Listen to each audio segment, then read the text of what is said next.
What's up, everybody? Welcome to GameFace, episode 374 on Sifted Games at Sifted.net. I'm Shane Satterfield, your host for the last 20-some years of video game insanity, and we're here to do it again on this fine Tuesday, and alongside me to do that is Matt Keil. It really struck me this week, for some reason, that I've been doing this for like 27 years. That's insane. It's a long time. It really is, man. Holy cow. I don't know what, something happened and I just like did the math and I was like, wow, 97 I launched my first gaming website. And then about a month later I made my first penny off, and it really was like, I think my first month of ad revenue running street level gaming, I think I made like 35 cents. Well, this year's 24 years since I started working for Tech TV. Wow. And I was 24 when I started working for Tech TV. So I've lived my entire lifespan again. As an adult. Since then. You know, your entire adult life you've been doing Pretty much. Yeah. It's amazing. Well, welcome to GameFace. Although I remember when I was 24 and before I got that job, I was sitting around because I was like 23, 24, and I'm like, I've been out of college like a year and a half. I've already failed. I haven't gotten like a real job. I'm just working retail still. It's like, and it was like, you look back now and you're like, you were 23, you absolute infant. You thought it was all over. Child. My life is all over. Yeah, it's crazy. I mean, I did the same thing when we moved to LA 20 years ago, and I was like, oh my God, I'm 28. Like, it's too late to move to LA. We're too old to move to LA. It's just like, oh my God, I would commit so many weird satanic rituals to be 28 again. Me too. I'm right there with you. Well, if you can do the math, our show, 40 plus years of experience covering video games professionally. Which is pretty amazing. I don't know if you're going to find that on too many other shows. I think Game Scoop. You're going to most podcasts. You're going to find people are not even as old as my career. Yeah, you're right. That's true. Please, child from 2003, tell me about what the 90s were like. Exactly. I think the only games other were so much better on the Genesis. You were negative 10 when that happened. Like sports games, definitely. Sports. I love paying $99 in 1993 money for RPGs. That was great. The only other podcast I can think of that's kind of in the same zone is IGN's Game Scoop, which is IGN's multi-platform podcast. It's the one that isn't just related to one platform. It's so crazy they still do platform-specific stuff even all these years because there's later. just fans that just want to hear about that. I mean, Matt, look at this. Last Stand Media, they're all PlayStation. That's a PlayStation podcast. That's it. I mean, I can't even imagine being on a podcast where I can't talk about other things, or if we're supposed to. I mean, I'm sure you can, as long as you're being negative about it. Right? Yeah, it's hard to be positive about the other things because your whole Well, I'll tell you this much: PlayStation-focused podcast. Good luck this year. Yeah, you're gonna have a rough ride. Yeah. But hope you like Rise of the Ronin. Yeah. But Game Scoop's funny because like IGN's like platform-specific podcast, it's all young people.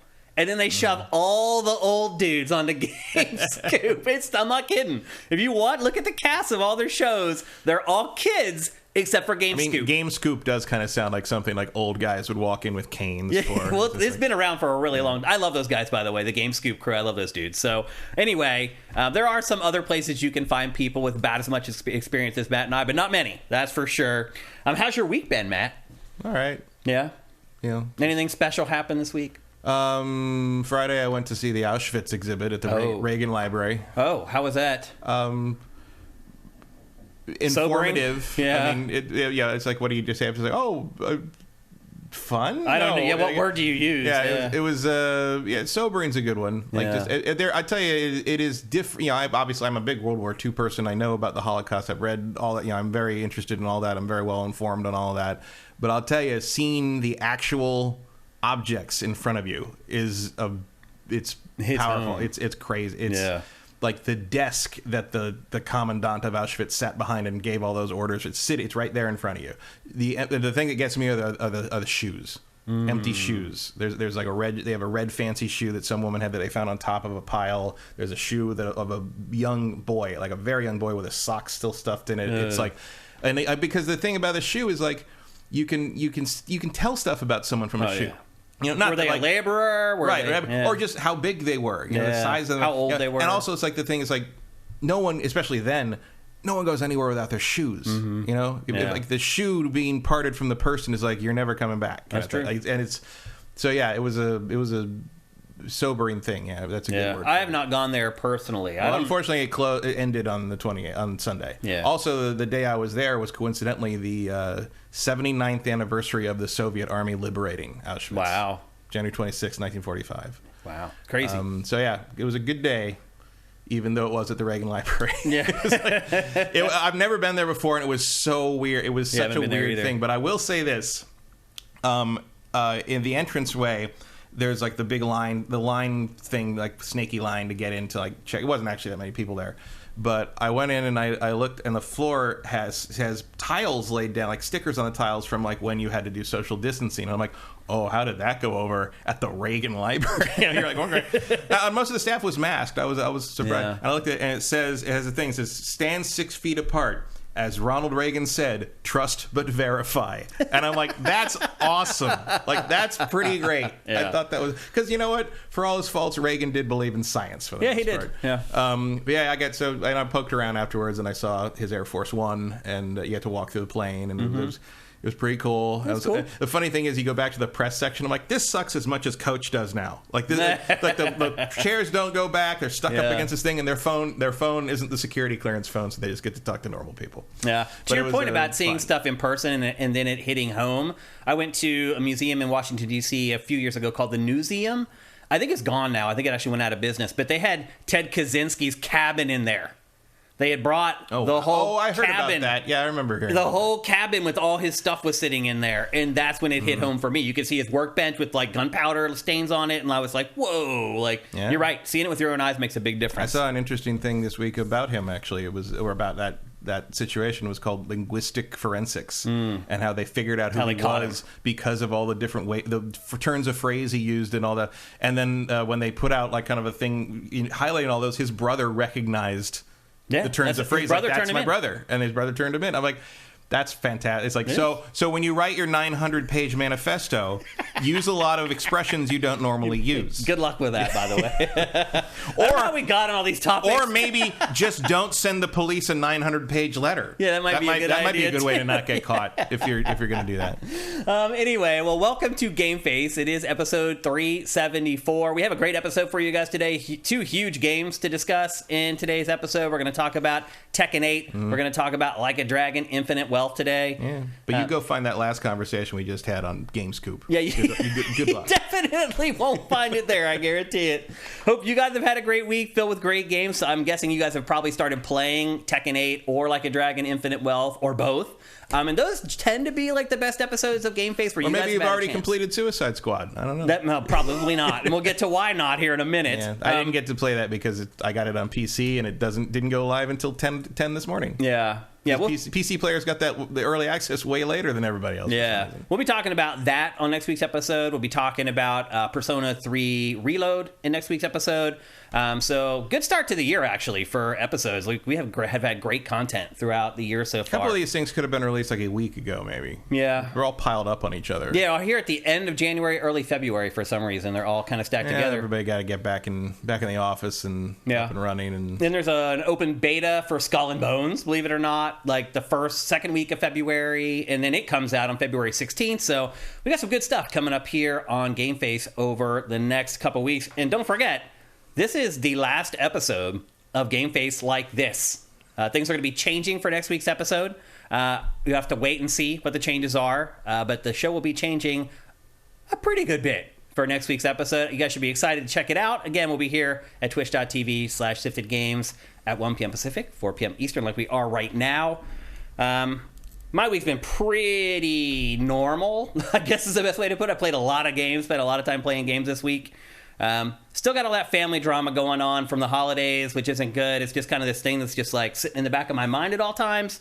But we're working through that as a family. We'll see how all that stuff goes. But anyway, big stuff coming here next week for GameFace, but we have a great episode for you guys today. And with that, I think we might as well get on with it. Although, one thing before we do get to the housekeeping, today is the last day to sign up for the Sifted Fantasy Challenge. You guys had a full week from last week's episode to go and make your picks. They're still open right now. They're open until midnight tonight. So you have all day today to go and make your picks for the Sifted Fantasy Challenge. If you want to figure out how to do it, just go to sifted.net right now. There's an article about it. pinned to the top of the homepage right now. But today is your last day to get those picks in. Matt, I will say one thing. I feel like people have lost the spirit of the Sifted Fantasy Challenge a little bit. Like, so remember when we were doing the draft last week and people kept saying, this game's not there and that game's not there. And as it turned out, they were all there pretty much. They were just like freaking out over nothing, which was a little disappointing that they wouldn't check hard before they raise a stink about it. But anyway, like, just so many people complaining about stuff like, oh, where's this game? Where's that game? One person was like, I'm not doing it this year. He goes, I used to do this for fun and now I'm not doing it anymore. It's like, well, then just do it for fun. What are you talking about? Like, what was missing? The game. Oh, why did you start this late? It's just like, dude, it's for fun. Have fun. Can we have fun? Oh, people wanted Tekken or whatever. Why can we not have fun? I just don't understand why everybody has to complain about things all the time. Why is everybody so negative all the time? Like, wake up! Because that's what gets clicks. But they're not. No, these are just people watching our content. I know, but like whatever you watch, whatever the influencers you watch are the people that are going to influence how you behave. Find better influencers. But that's not what works. Negativity gets clicks, and that's become the online discourse. That's why 7 years later, there are still people complaining about The Last Jet. They talk more about the stuff they hate than the stuff they love. I am so far beyond that mindset and that way of thinking. It just doesn't even enter into my brain to be that way. Like, have fun, guys. It's supposed to be fun. Like, it's not this deathly serious live or die thing. It's the Sifted Fantasy Challenge. Pick your 10 games and cross your damn fingers. That's it. Just have fun with it. That's all I want you guys to do. That's why we started it. So you guys had something fun to do. Just have fun. Have fun on the website. Have fun playing video games. Stop being so negative. It drives me bonkers. Like, our whole society is this way anymore. It drives me nuts. It's like, if you're positive anymore, you're the weirdo. Like, what the hell? I don't get it. Let's turn it around, people. Right here, we're starting with this stream. Not gonna happen. No, not. Definitely not gonna happen. We have our negative days. So anyway, the challenge. You have the end of the day today to get your picks in. Again, go to sifted.net. There's a story at the top there. It'll take you to the link. You literally just use this fun interface to pick 10 games. You pick your 10 games. Make sure you pick your ringers first because the picks are weighted. Like, you get multipliers for each of your picks that go down the more you pick. So make sure you have your best games loaded in your first 5 or 6 picks or whatever, and then good luck, because I doubt I'll have all my games show up. In fact, Matt, the way I play the Sifted Fantasy Challenge, since we can't really win, is I just try to get the highest score possible. Yeah. I mean, I'm pretty sure that's what everybody does. But I mean, like, shooting for the stars, like, not really caring if a game's going to come out or not. Like, I'm obviously I play very risky, which is kind of fun, and I always finish like 50th. I think I picked maybe more risks than I did on my main list. But like, I try to make sure it's all 10. But like, I can't remember what I think I did put Star Wars Outlaws in there, so I'm clearly not getting that. I'm clearly not going totally safe. Yeah. Maybe I don't at all. I can't remember. I know I did it, but I don't remember what I did. I picked tons of long shots. You guys should play it safe, though. I mean, there are real prizes on the line. Again, if you're a patron of ours, you win 2 games, and if you're not a patron, you win 1 game. Yeah, I don't know if I'll ever tie my best, which was like 5th. I think I got 5th. I think you did one time, actually. Yeah, I always just don't care. Like, I care. I want to I want to set, like, the record is what I'm trying to do. Not just win, I guess, is the way I look at it. So anyway, today's the last day. None of you jerks get games. What'd you say? You're like, I win. None of you people get games. that suck. Imagine that would just be, you just give it a second place or something, right? Yeah. So anyway, get in there. You notice how he didn't say he would? That's interesting. Get in there, make your picks. Time is running out. You got until the end of the day today to do it. And with that, it's time to get on with the housekeeping. First, what we're going to discuss today is an event that's happening tomorrow. Unfortunately, for whatever reason, on Tuesdays, it usually works out well for us that these events usually happen on Mondays, but this is not the case. There is a Sony State of Play tomorrow that PlayStation is saying they're going to show off 15 games. Mm-hmm. That seems like a lot. It seems like 7 indie games. Yeah. And like some other things we've already heard of before.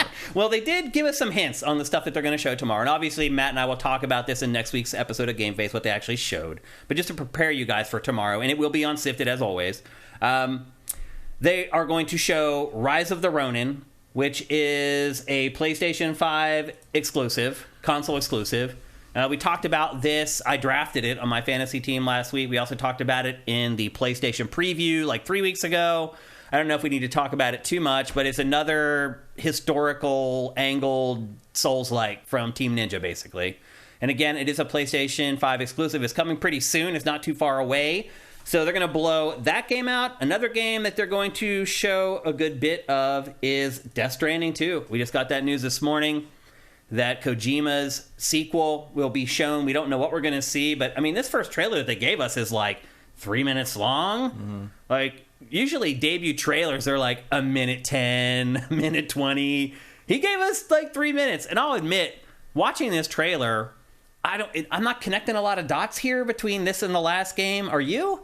Well, I mean, you played a lot more of it than I did. I mean, it's the girl, right? And there's a baby, and there's the baby's pod, so it's probably the BB-1 for whatever from he carried around. So you think this is going back in time? No, I think this is after. Like, because the baby's older now. You're right. The baby's older and out of the pod. Right? Yeah, the baby's older. Is she putting it back in the pod? I don't know what she's doing. I mean, she's running away with it with the baby because the fucking Imperial Royal Guard have shown up. Uh-huh. And, I don't know. It's Kojima. I don't fucking know what he's doing. Mitchell Ness says, "Have you seen the leaks? They look credible." I haven't seen any leaks. Have you? I mean, there was this. Was this an announcement or a leak? I don't know. Pharaoh Doll says, "I will give my left boob for a Bloodborne sequel. Ain't gonna happen, but a lady can dream." I feel like eventually that will come. Like, I think that's gonna happen. I don't think so. I don't think From really has any interest in a platform exclusive anymore. What'd you say? I don't think From really has an interest in a platform exclusive anymore. Well, I think Sony just gives them so much money to make it that they just can't turn it down. I don't think Sony's going to do that with that. Because here's the thing. I know everybody's very loud about Bloodborne and Bloodborne Remaster, Bloodborne 2 online. There's very few people who actually want... Like, it's like the thing where people screamed about the Zack Snyder Justice League for years, and it got 2 million views. Yeah. 2 million views. Rebel Moon got 34 million. Yeah. That's nothing. Like, yeah, it's a loud, small group of people, and I promise From would rather move on and make another Elden Ring and make millions and millions of dollars on that and on their own IP where they make all the money. It's just. I mean, because also don't monkey's paw that too hard, or Sony might hire someone other than From to make Bloodborne 2. No, you're right. And how's that going to work out? Because does PlayStation own that IP? That is Sony's. Yeah, I think it does. Yeah, so it could technically hire someone else. They just shut down Bloodborne Kart, which is that's right, fan actually. game. Yeah, that's all right. Okay. Vincent says the other leaks include the Until Dawn remaster. Yeah, we've had that up on Sifted. Yeah. Did he just say Judas? Judas, yeah. Oh, wow. Finally, we'll get another look at the spiritual successor to BioShock. Mm-hmm. Or maybe we should not insult it by saying that. We should just say it's its own thing. Well, it's Ken Levine's new game, and it looks a whole lot like BioShock. What we've seen of it so far. It's clearly the same guy. Yeah. Yep. Until Dawn remaster, we've kind of known about that for a couple weeks now, which is a little bit surprising. Pharaoh Doll says, and I think Matt's correct. So I don't think Until Dawn remaster makes some sense, just in the sense that they're making a movie now, so you might as well make it available. Yeah. Yep. Sonic Generations remaster, which is like, sure, all right. Are we ready for that? Does that need that? I don't. I thought it looked pretty good. To your point about Bloodborne 2, I think there are even less people. I think there's. I mean, maybe not specifically for Sonic Generations. I'd imagine the Sonic fan base is bigger than the Bloodborne fan base. Yeah, probably, but I don't think they were asking. I don't know Sonic if Generations remastered is really what they're after there, but yeah. And somebody asked if those leaks sound legit. I mean, they make sense. Like, they're boring enough to be real. Yes. Well, Judas, I'm really excited. Judas is cool. Like, I hope Judas is more of a more meat on it than just like, here's another trailer. Yeah. Because it's interesting. Putting in this, like, you're tempted to think like they're this year. Yeah. Because you're going to do the first day to play in the year, and it's going to be like and we don't know anything else that's coming from Sony this year except Rise of the Ronin, really. Yeah. So you're kind of hoping that like, this is going to lay out what the plan for 2024 is. Yeah. And it should. Including Judas and Death Stranding 2, like, sure. Yeah. I'm excited for Judas.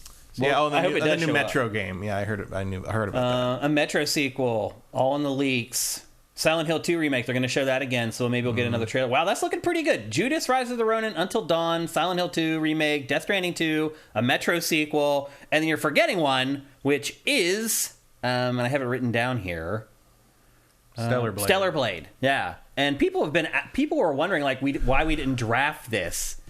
Because it looks like every other character action game I've ever seen, and I don't really trust it to get more than a 7. Yeah. Like, this just looks like if you're gonna, like, like the state of Japanese game development has shifted to the point where if you're gonna like if you say Japanese game to me, I don't think about like an action RPG or a JRPG anymore. I think about this garbage. Yeah, hack and slash. It's hack and slash character action, Devil May Cry like thing that is just full of over designed sci-fi and fantasy nonsense that nobody's gonna remember a week later. I really wondered if this game was ever going to come out, but it is. I mean, it's pretty much penciled in now for PlayStation this year. They promoted it already once recently. So, yeah, I mean, this game hasn't really connected with me for whatever reason. It looks like one of those games that has a cool trailer, but not. But the game's not. Hey, Raojin Z. First time chat. I'm going to bring you up, bro. First time chatting on GameFace.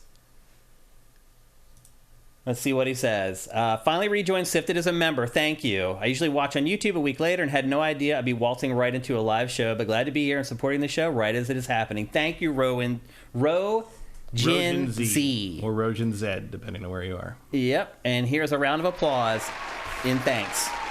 We appreciate every single one of our patrons. You do not get lost in the shuffle with us like you do at a lot of the other big gaming Patreons. We appreciate every single one of you guys. So thank you again, Raojin Z. We're here every Tuesday at 1 p.m. Pacific, 4 p.m. Eastern. Come on back next week and we'll see you here. Yeah, Stellar Blade is Korean, but like they are just duplicating the same trend that already has existed in Japan for years. Like, which is why we don't need any more of these. Yeah. I really don't have any interest in playing any more of these ever again. Well, the other thing we talked about it during, was it draft or 2024 preview? I don't remember. But we talked about how a lot of these Korean games, like they look great in trailers and then they either never come out or when they do, they're like jank fest. So I was not going to draft this game under any circumstances. Like, look, if it comes out and it ends up being good, Stellar Blade 2, I'll be all over it for fantasy drafts. But people got to show it to me before I'm drafting it. That's all there is to it. I'm not going out on the limb with some brand new studio, some brand new IP that we don't know about. That's how you lose fantasy drafts. That's how you lose fantasy leagues, video game fantasy leagues. Yeah, and Hail to Starscream points out that the Metro game's supposed to be VR. It's a VR game. Which would track, and especially because they did mention PSVR 2 in the State of Play announcement. I mean, that's kind of the X factor here, isn't it, Matt? What's up with PlayStation VR 2? Nothing is up with PlayStation VR 2. That's what. Well, but clearly throwing it a Metro bone does sort of make sense. Yeah, it does make sense, actually. One of the early questions for 2024 for Pactor on Pactor Factor was, is PlayStation VR 2 dead? And he unequivocally said, yes, it absolutely is dead. Yes, it is. It's a shame, but it is. I mean, Metro, they'll have some things like this where they sort of, shock it with the paddles a couple times, but it's not going to... Yep. And look, until PlayStation... It was honestly over the day it came out. It really was. Until PlayStation commits to supplying those platforms with real first-party games consistently, because what PlayStation does, it puts its eggs in the first basket. And they're like, let's see how it does. And if it doesn't take off like wildfire, they just give up on it. And that looks like exactly what is happening again with PlayStation VR 2. So I hope that there's something that's interesting for it in tomorrow's State of Play. It kind of needs to happen. So... Anyway, anything else that maybe you're looking for in tomorrow's thing, Matt? Not really. I mean, I'm looking for like first party stuff for 2024. Like, I don't think we're gonna get any of that. I don't think we'll get that tomorrow either. But man, we really need like some kind of hope that there's like. Yeah, and of course, eternally, I'm just like, you should save more games, for more first party games from PS3. Yeah. Yeah, seriously. Yeah, there's a bunch on there. You should do a Resistance collection. You should do a Sly Cooper collection. You should do a Jack collection. Yeah. All that stuff should be playable on the modern console. We may see something like that tomorrow. I could see something like that being in there. Ratchet collect, like what? You know what might help Ratchet sales next time around, other than not being that early in a console's the life life cycle. of a console that you can't buy anywhere yet. Having the old games available and playable. Because you got to realize there's new generations of players that are coming of age every day. They don't know what Ratchet is. They don't know what Jack is for sure. I'm sure they'd enjoy playing them. Yeah, for sure. Yep. Going Commando and Up Your Arsenal are eternal, basically. Yeah. First couple Jack games are pretty good. Kind of flew off the rails after that, but... Yeah, I think the Jack trilogy is interesting in that how none of them are remotely comparable to each other. Really. Yeah. It's like the first one's a Banjo-Kazooie clone, the second one is like a weird open world game, and the third one is a post-apocalyptic racing game almost. It's so weird. Like, I mean, I know it's an open world game too, but like you spend so much time racing in the third Jack. It's so weird. And then they made a racing game. Yeah, they did. Jack Team Racing? Jack X. Jack X, yeah. And it's just like, okay, like that. Naughty Dog was on some good shit that week, I guess. Yeah. Yep. Well, they do live It's no Bloodborne cart, but I'll take it. Well, they do live in California. I mean, obviously, I'm hoping it goes to Tsushima 2. So any that is what we're kind of waiting for. Any right? sucker punch news is good for me anytime because those guys never miss. So still need to know what Sony Bend is working on right now. Are they doing their own thing or are they just a support studio? Messages coming out of there have been mixed. So it seems like they're supporting but still pitching projects to the mothership. I don't know. So there's still lots of X factors with PlayStation more than any. So again, don't forget tomorrow. I believe it's at 2 p.m. Pacific, 5 p.m. Eastern, it goes up. But we'll have it curated for you guys at sifted.net so you won't miss it. We'll rate it so it'll be high up in all your guys' sifts. You won't be able to miss it. So big state of play coming up tomorrow. Next up, more rumblings about Switch 2. And Matt, this might be the first little piece of information we've got about Switch 2 that has been discouraging to me, other than the fact that it's a hybrid again, which neither you nor I are really big fans of. But that was inevitable. But Bloomberg reported this week that the Switch 2 will have an 8-inch screen, which is great, because right now the Switch OLED screen is 7 inches. So that's an extra inch on a handheld. That's a big deal. But unfortunately, the screen is an LCD screen, which means that basically what Nintendo is trying to do is repeat the entire process that it had with Switch all over again. They want you to buy the OLED version. Buy the cheaper version first.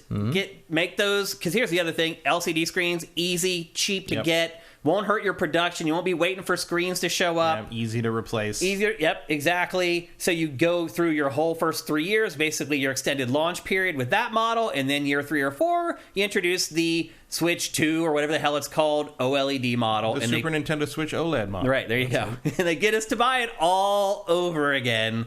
How do you feel about that, Matt? I know you don't care about the handheld functionality. I do not care. All this does is make the system cheaper, and I'm never going to look at that screen, so great. Here's a question for you. Would you rather have a 7-inch OLED screen or an 8-inch LCD screen? I would rather have a 65-inch OLED screen because that's what I have. That's hilarious. I'll be honest with you, Matt. I would prefer the 7-inch OLED screen over an extra inch of LCD. But again, I don't really play in handheld mode at all. I'm like Matt. It's not an issue for me. I like my OLED LG TV. And that's where I will play the Switch 2 99% of the time. Yeah, the only time I've ever played it handheld mode is when the lag from hooking it up to the dock to the TV made it catching the big fish impossible in Animal Crossing. It was just enough lag that you couldn't hit the button in time. So I had to play it handheld to catch like the swordfish and stuff. Yeah, that was it. The only time I play Switch in handheld is when I need to play a game for GameFace for Sifted, and I like football's on or the Penguins are playing, and then I'll put like NFL football on the TV, and then I'll play on my handheld. Other than that, I never use a handheld mode. So it doesn't matter that much to me. But what about you guys? Would you guys rather have the 7-inch OLED, or would you rather have an extra inch of an LCD screen? Truth be told, I'd rather have an actual game console that competes with the Xbox and the PlayStation. But I think we know that's not coming from. Yeah, that's probably not going to happen. Also, but in the same same ballpark of like we knew Nintendo's not going to do that. Did you expect Nintendo to do anything different than this? Like, I thought once they moved to an OLED screen, I thought that they would stick with it. I never believed that for 1 second. I did. OLED is such a reliable upgrade.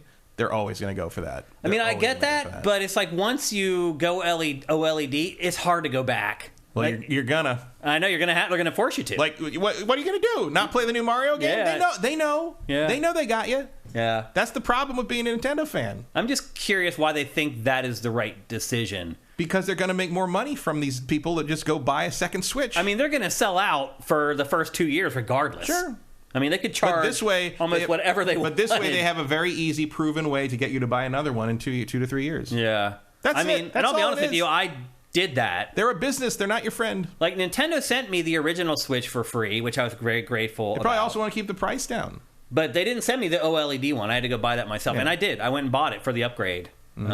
So, I don't know. Even though you never use the handheld. Vincent's saying going above 350 is doom. Yeah, I mean, if it's, again, an underpowered platform like Nintendo platforms Yeah, if you were saying $400 because you thought it was going to have an OLED, then I might agree with you, but I never thought it would have an OLED. I mean, an OLED, an extra $10 per unit probably for an OLED screen. Nah, that's not how the accountants see it. Right. Well, what they can charge, I think, is the difference, right? But the actual cost isn't that much. See what you guys are saying about it. Scorpius Finest says OLED all the way. Yeah, once you go LED. I mean, obviously OLED is better. But I'm saying for, an 8-inch versus a 7-inch. That's the conundrum. I mean, it's still 60 inches too small for me. So. Congrim says OLED with Metroid Prime 4, please. Yeah. Good news is I have that. You can do that if you have an OLED TV. You can do what? You can have Metroid Prime 4 in an OLED because if you have a TV. But you got to realize, Matt, a lot of people do play their Switch in handheld mode. Yeah, well, that's their problem. Yeah. Yeah. So anyway, LCD screens really suck. It's hard to believe they even make LCD screens anymore. Well, I mean, tons of cheap devices need LCD screens. Like, you're not going to get an OLED on some, home security panel or something. Yeah. It's just that for that stuff. Yeah, you're right. Yeah, for cheap consumer electronics. Yeah. Welcome back to the Cheap Consumer Electronics Show. Noxatornitis says the new CCES. Noxatornitis says the new Switch might be my first Nintendo system since 1995. Wow. You've really been on I don't know why. Since 1995, you haven't found a single Nintendo game. Somebody really didn't like the 3D era, I guess. You were not a fan of the N64 at all. And they're asking us what we think the price is going to be. We've kind of talked about this already, but Neo Geo 2K says $350 is perfect. Include 2 games plus an extra controller for $5. Yeah. I mean, I think $350 is probably what it's going to be. Yeah, $350. I mean, $350 is probably more likely given inflation, but like $350 is. Except there's no inflation anymore. It's gone now. Yeah, but they use it for an excuse though. Still staying at the same prices though. Yeah. So anyway, this week they just removed the ban on raising rent in LA County. Did they? Yeah, because obviously rents have been too low for all this time. Oh no! So you can raise rents again, and I've had my rent raised already twice. Yeah, but since the pandemic. Yeah, but now I think whatever the thing that was preventing it from the pandemic is gone. Oh. I think there were other. Didn't keep my landlords from raising our rent. Well, your landlords sound like monsters. They are, from what you've described. They are. So. Yep. Hopefully they're not watching and they're not going to kick me out. I highly doubt they're watching. So anyway, that's the latest information. Somebody's always paying attention, Mr. Mulder. That's the latest information we have on Switch 2. By the way, that comes via Bloomberg. We always like to source the information here on GameFace. Next up, we got some disappointing news that we didn't know we were supposed to be disappointed in until we got the news. And that was the latest on the chopping block for Embracer, because it's a complete disaster right now, is Eidos Montreal. And unbeknownst to most people, Eidos Montreal was working on a new Deus Ex game. Mm-hmm. And now that Deus Ex game has been canceled.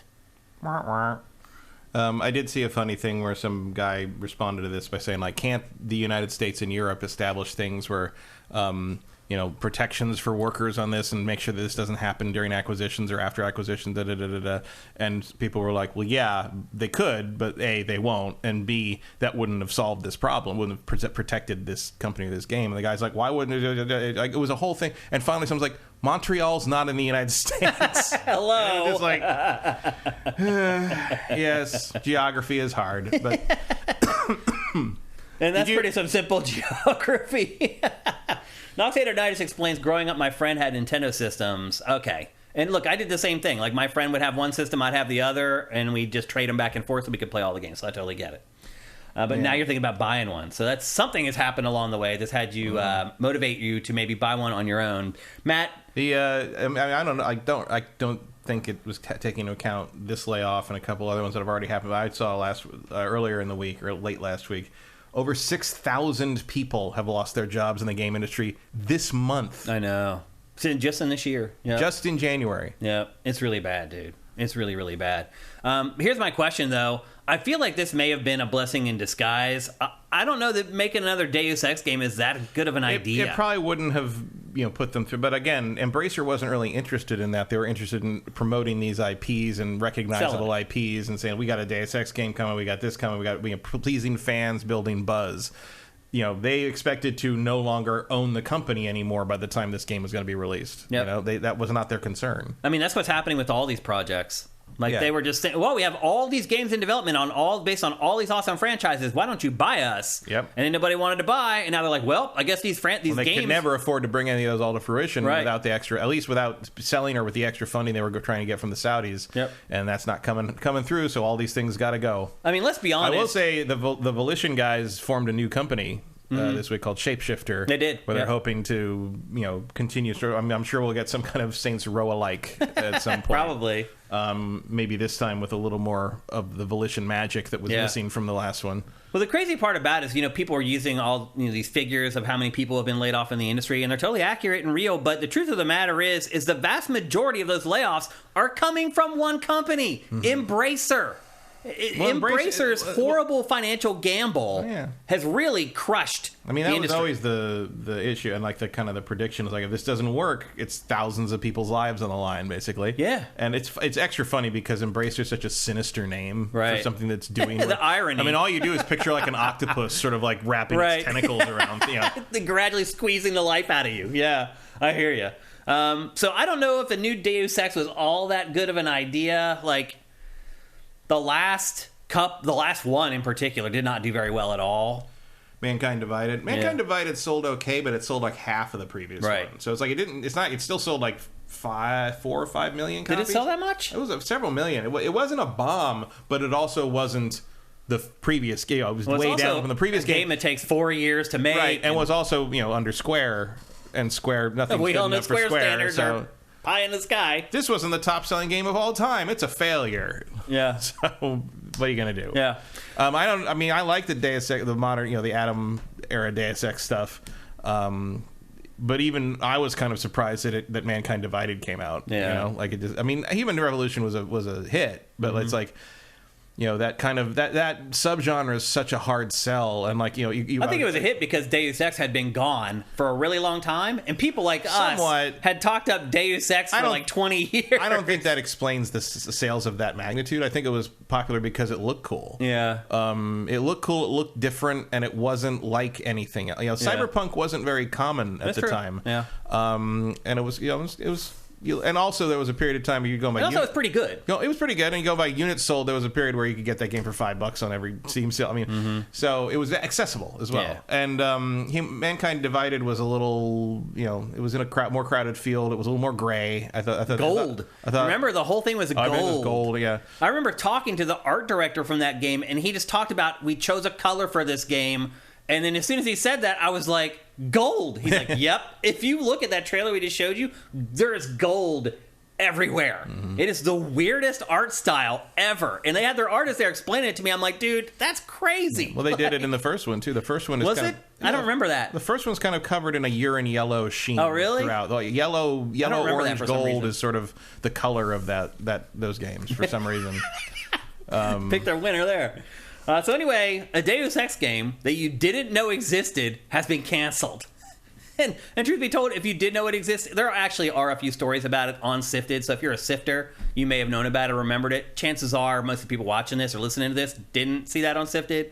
But yeah, I don't think there was going to be a big uproar over this game being canceled. I don't think people would have cared that much if they knew it existed. So honestly, this subgenre is kind of a loser and almost always is. Yeah, financially, Arcane has made a career out of underperforming with this genre. The irony of that statement. Made a career out of underperforming in retail. Yep. Maybe Blade will do it. So anyway, you think we'll ever get another Deus Ex now? I imagine someone will pick that IP up at some point. 20 years from now, maybe? When Embracer does a fire sale later this year or next year, somebody will be like Interplay did. Somebody will pick it up and do something with it. Hell, it wouldn't surprise me if Microsoft picked it up and handed it to Arcane. Yeah, maybe. You want to talk about throwing good money after bad? Exactly. That's basically seems to be what that's there for. So I would be surprised if there's another Deus Ex. I'll just say it. I think there will. It may not be like a full immersive sim thing, but I can see someone doing a weird visual novel with it. I could see doing a side-scrolling Metroidvania with it. You can do a lot more than just that Adam, what's his name story. He never asked for this. After all. I know. So you just set something in that universe. I wonder what what happens to the team left there, because they laid off, I think it was 97 people. Yeah, almost 100 people, yeah. I mean, my guess is that's at least half of that studio. That sounds right, yeah. I mean, what happens? I don't know, slowly wind them down. Embracer, man. What a nightmare. Okay, moving on to something a little more whimsy and fun. Our old buddy Cliffy B. He hates being called that, and so I use it at every opportunity. I feel like Cliff doesn't really want to make games anymore. I feel like if he wanted to, he would be making games. But he has his hands. He's on a comic book, and now he's got another show coming up on Broadway, and it's awesome. He's like dipping his hands in all this other stuff, but if you want to make games, you got to make games. Like, you can't just roll into a board meeting and sit in a meeting for 30 minutes and then call yourself a game developer. And that's kind of what he's hinted at here. He wants to work on the next Gears game. I actually don't think that's true. What's true? That he wants to work on it. Really? You think he's just saying that to just generate buzz for the comic or something? No, I think. But people ask him all the time, "Why aren't you making Gears?" Like, that's one of the constant things is, "Why are you making? Like, how come you didn't make Gears 6? When are you going to do Gears 6?" And he's like, a lot of people don't seem to understand he hasn't worked on Gears of War since 3. Right.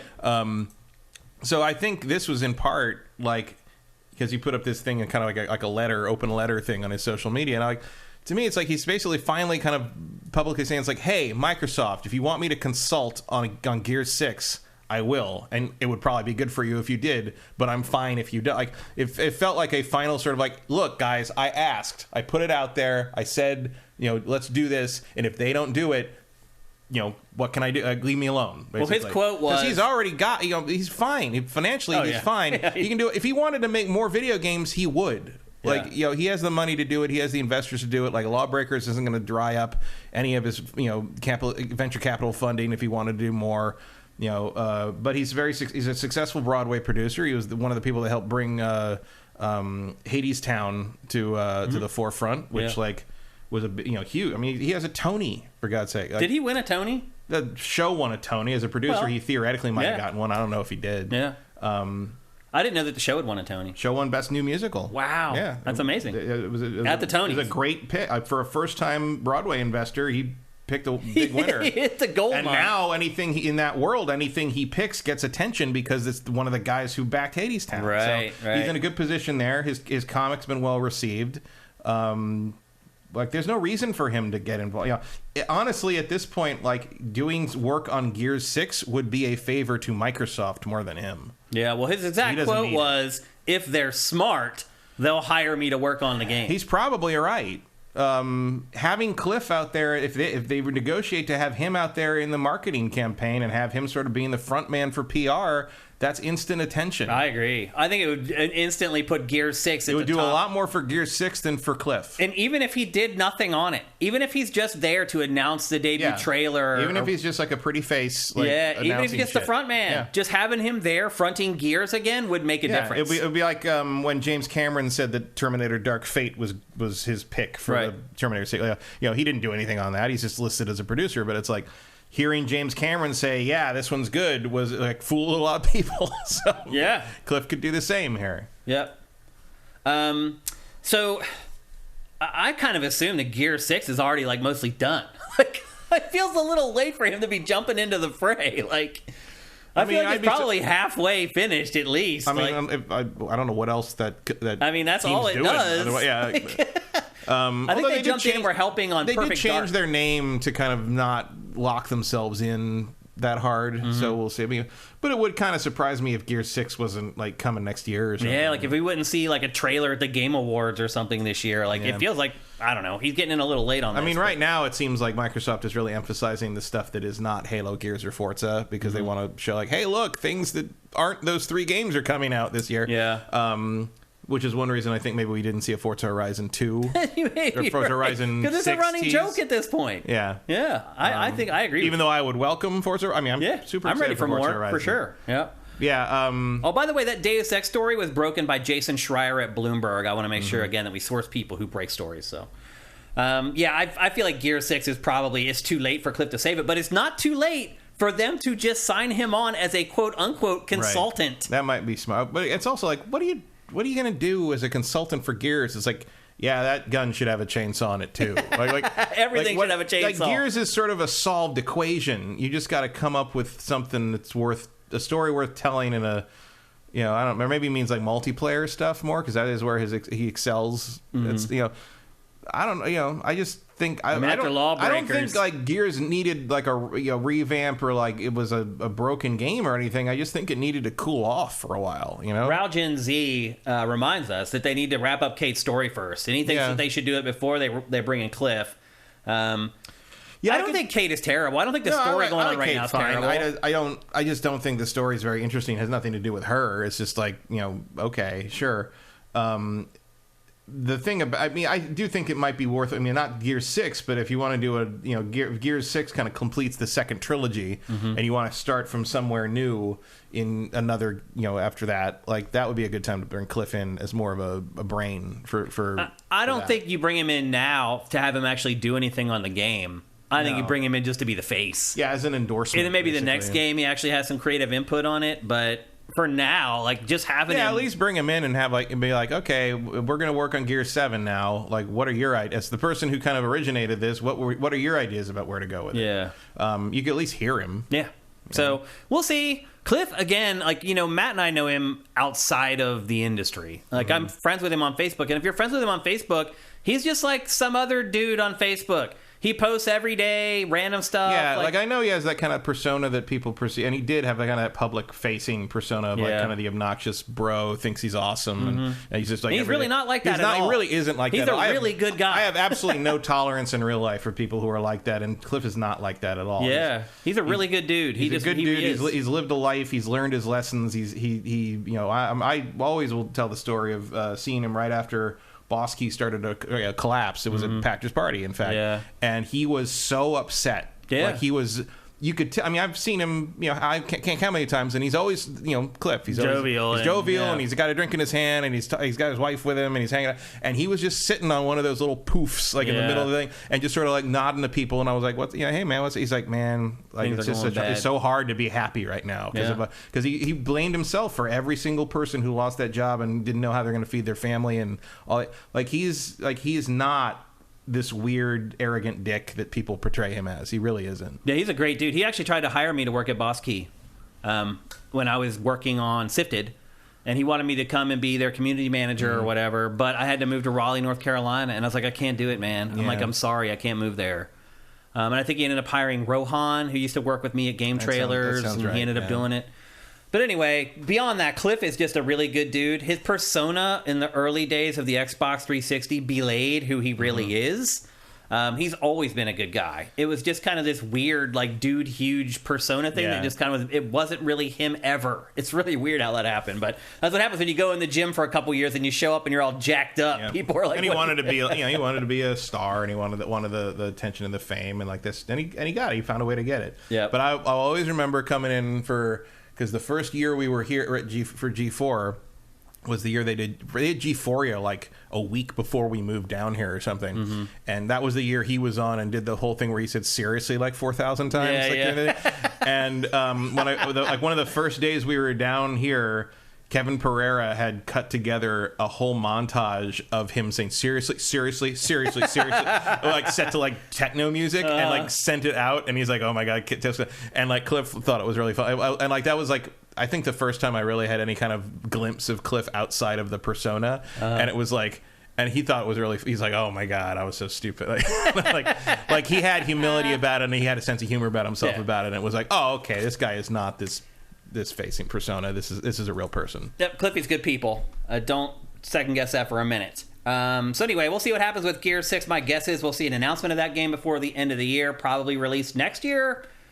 Timing seems to be working out that way. We'll see how it goes. So we've been talking about layoffs already in housekeeping, and the worst of all the layoffs this week was a layoff of 1,900 people at Xbox, as it turned out. It wasn't really just Microsoft. It was really 1,900 people from the games group. The one thing I will say was about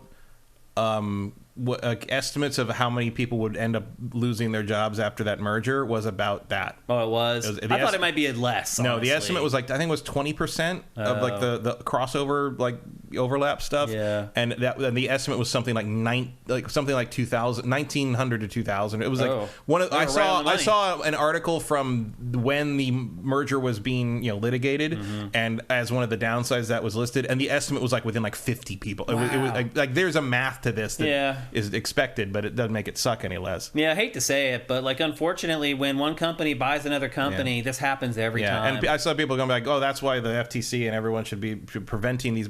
They don't give a shit about that. They don't care That's about that not why all. mergers are prevented. It's anti-competitive reasons is why they would prevent antitrust has nothing to do with people losing their jobs. Yeah. Unfortunately, this is capitalism, and most states are at-will states, meaning that they can just lay you off. They don't even need a reason. They don't have to give you a reason. You can just come to work one day. I assume we don't want you here anymore. But I assume you're getting into the physical release section. The physical release section? A lot of the people that were let go were basically from the people the department that basically makes the physical games. Manufacturing. Yeah, that I actually did not know that. Watch Dogs, all that. Like the I don't remember exact numbers, but it was basically like the number of people let go from that section of the workflow implies that Microsoft might be pulling back on physical copies of things. So anyway, we're going to talk about the game here in a little bit, but I'll just be honest with you, Matt. I was trying to find physical copy of like a Dragon Infinite Wealth, and there was none in Los Angeles. None. I didn't think they were making any. They are. They did make them, and there was none. I went to 3 different Best Buys. This is on Friday night. I went to 3 different Best Buys. I went to 2 different Targets. And that was it. Yeah, I went to 5 stores. There's actually not many stores that carry games anymore. There aren't that many. And all the game stores had closed.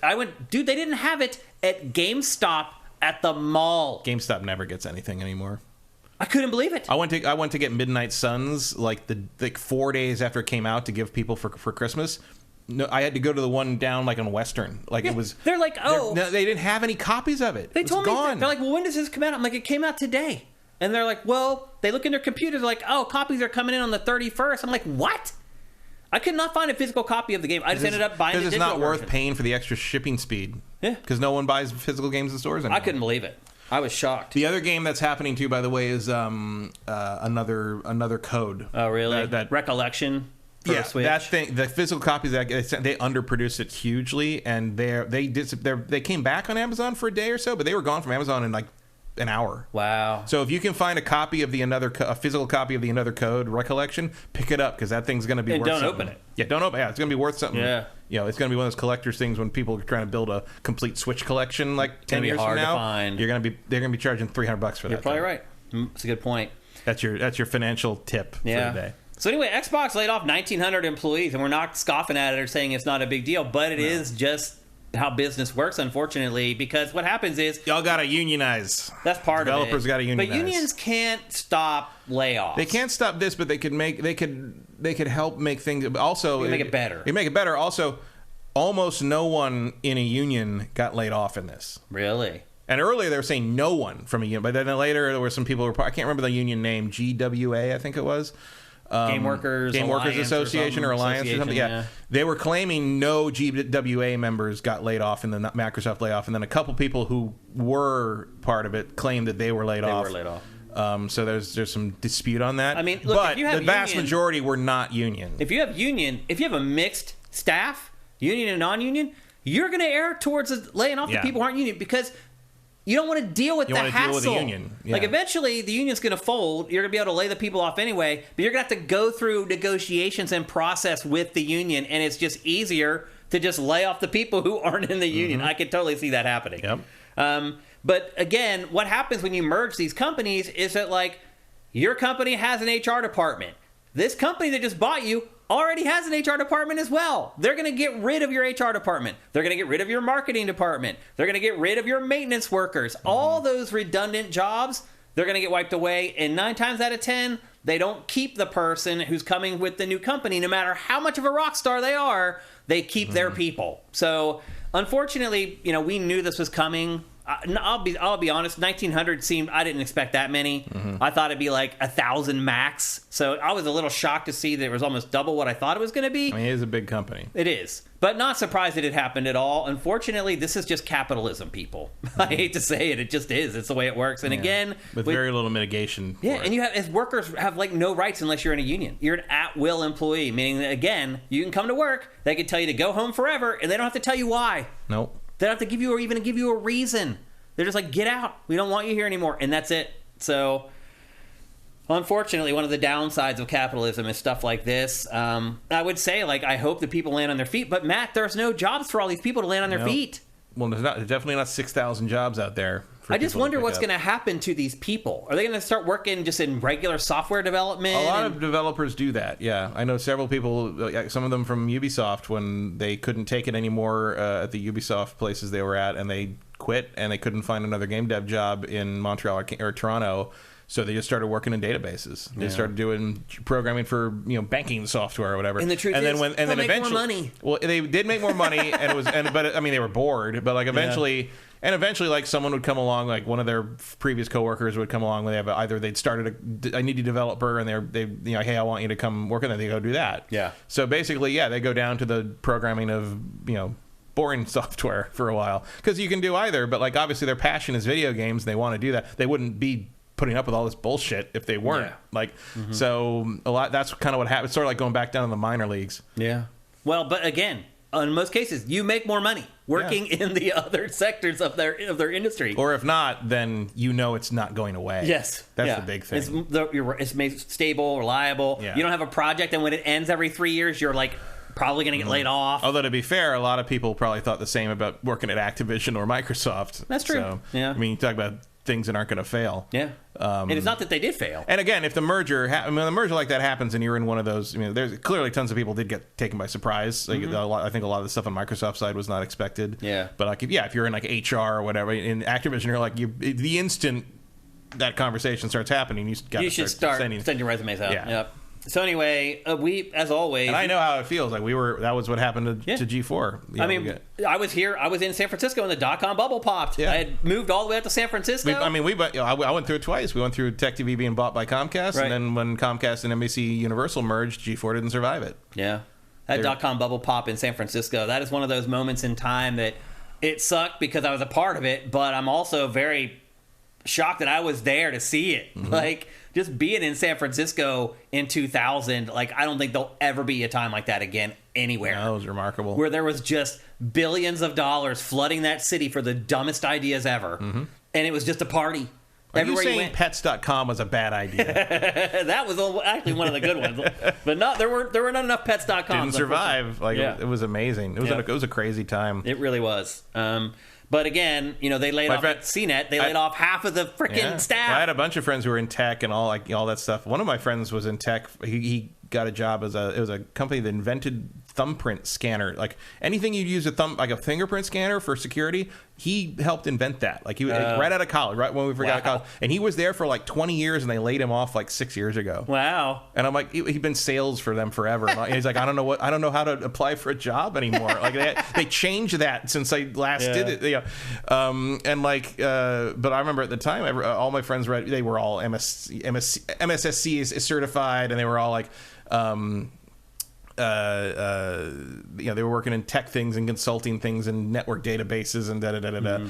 And I was, of course, working in retail. And suddenly all that, as I would go see them and hang out with them and go to parties and stuff, you'd see like they're showing up. Some of them are showing up in less fancy like suit jackets and stuff, and you're starting to see the effect of things. And then like in late 2000, I got the job at Tech TV, and they're like, "How did you get a job in tech this year?" Like, no one's hiring. Like, we've been kind of making fun of you for like working like menial jobs forever, and now I'm like, well, I didn't want that until I got it, and I got it. But I'm like, also, it's not a tech job; it's a TV job. Yeah.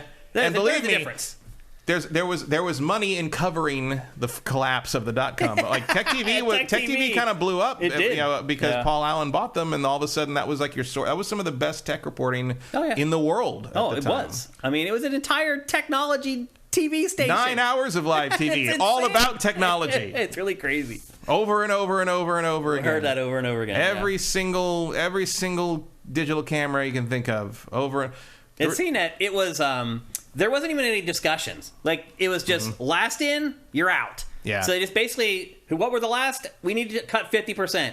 Who were the last 50% of people who were hired? They're out. And it was just an assembly line of people getting laid off inside CNET. Just literally a line of like 800 people standing with their laptops and all the stuff that CNET had given them to turn in, sign their paperwork, and leave. Nobody talked to you. Nobody said, gee, y'all shucks, you did a great job. Sorry we had to lay you off. They're just like, y'all are gone. And take all your stuff that we gave you and give it back to us. And that was it.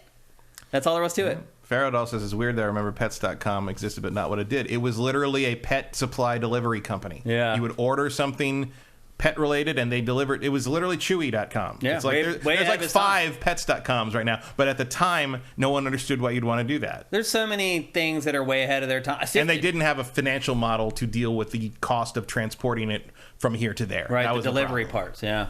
So anyway, as always, best of luck to those affected. I do feel like for a lot of the people who lost their jobs, they're going to struggle to find jobs in games again. They just are. There just aren't the jobs out there right now. So hopefully people start staffing up and some of these people get hired again. And if not, they find something else that they will enjoy doing. It wouldn't be a housekeeping for the last 12 months if we didn't talk about Suicide Squad Kill the Justice League. And after next week, it will be the last time we probably talk about it until it Suicide folds. Squad kill this game already. Pretty much.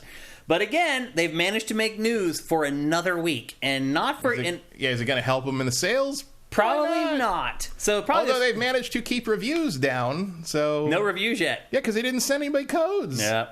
IGN's not getting one at all. Why? Because of that preview where they said we don't like it. Oh. Like there's everyone is getting their codes late, but they were IGN says they were told you're not getting codes at all. You can't do that. But dude, Warner Brothers, not building confidence. Warner Brothers do that. The crazy part about Warner Brothers is their head of PR is awesome, but she is a bulldog. And, like, it's so weird. You talk to her, she's, like, the nicest person you ever talked to, but she's cutthroat. Like, she is one of the few, I don't want to single her out because she is representing a company. Warner Brothers is one of the few publishers that is never willing to send us review code, ever. Even after I had put their games on television for 12 straight years, as soon as I left to do something on my own, they were like, nope, sorry. I even ran into them at Pactor's party and tried to talk to them. And I was like, look, like, do you remember all the stuff that I did for you guys? They're like, yeah, but, like, that's not how this industry works, Shane. They're like, what can you do for us now? That's not how Warner Brothers works. Right. And I said to her, I'm like, well, I'm just going to tell you. You could bring me into the meetings when you're making your DC movies. I would have made you an extra $100 million by not hiring Zack Snyder. How about that? Yeah. Anyway, I don't want to go too far on that. But anyway.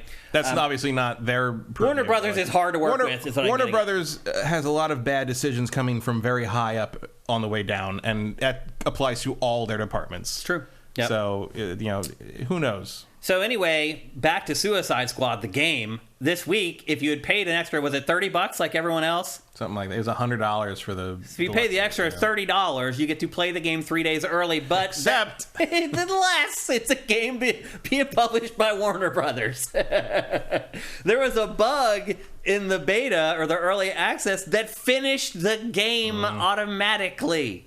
It literally, you started the game, and it just finished on its own.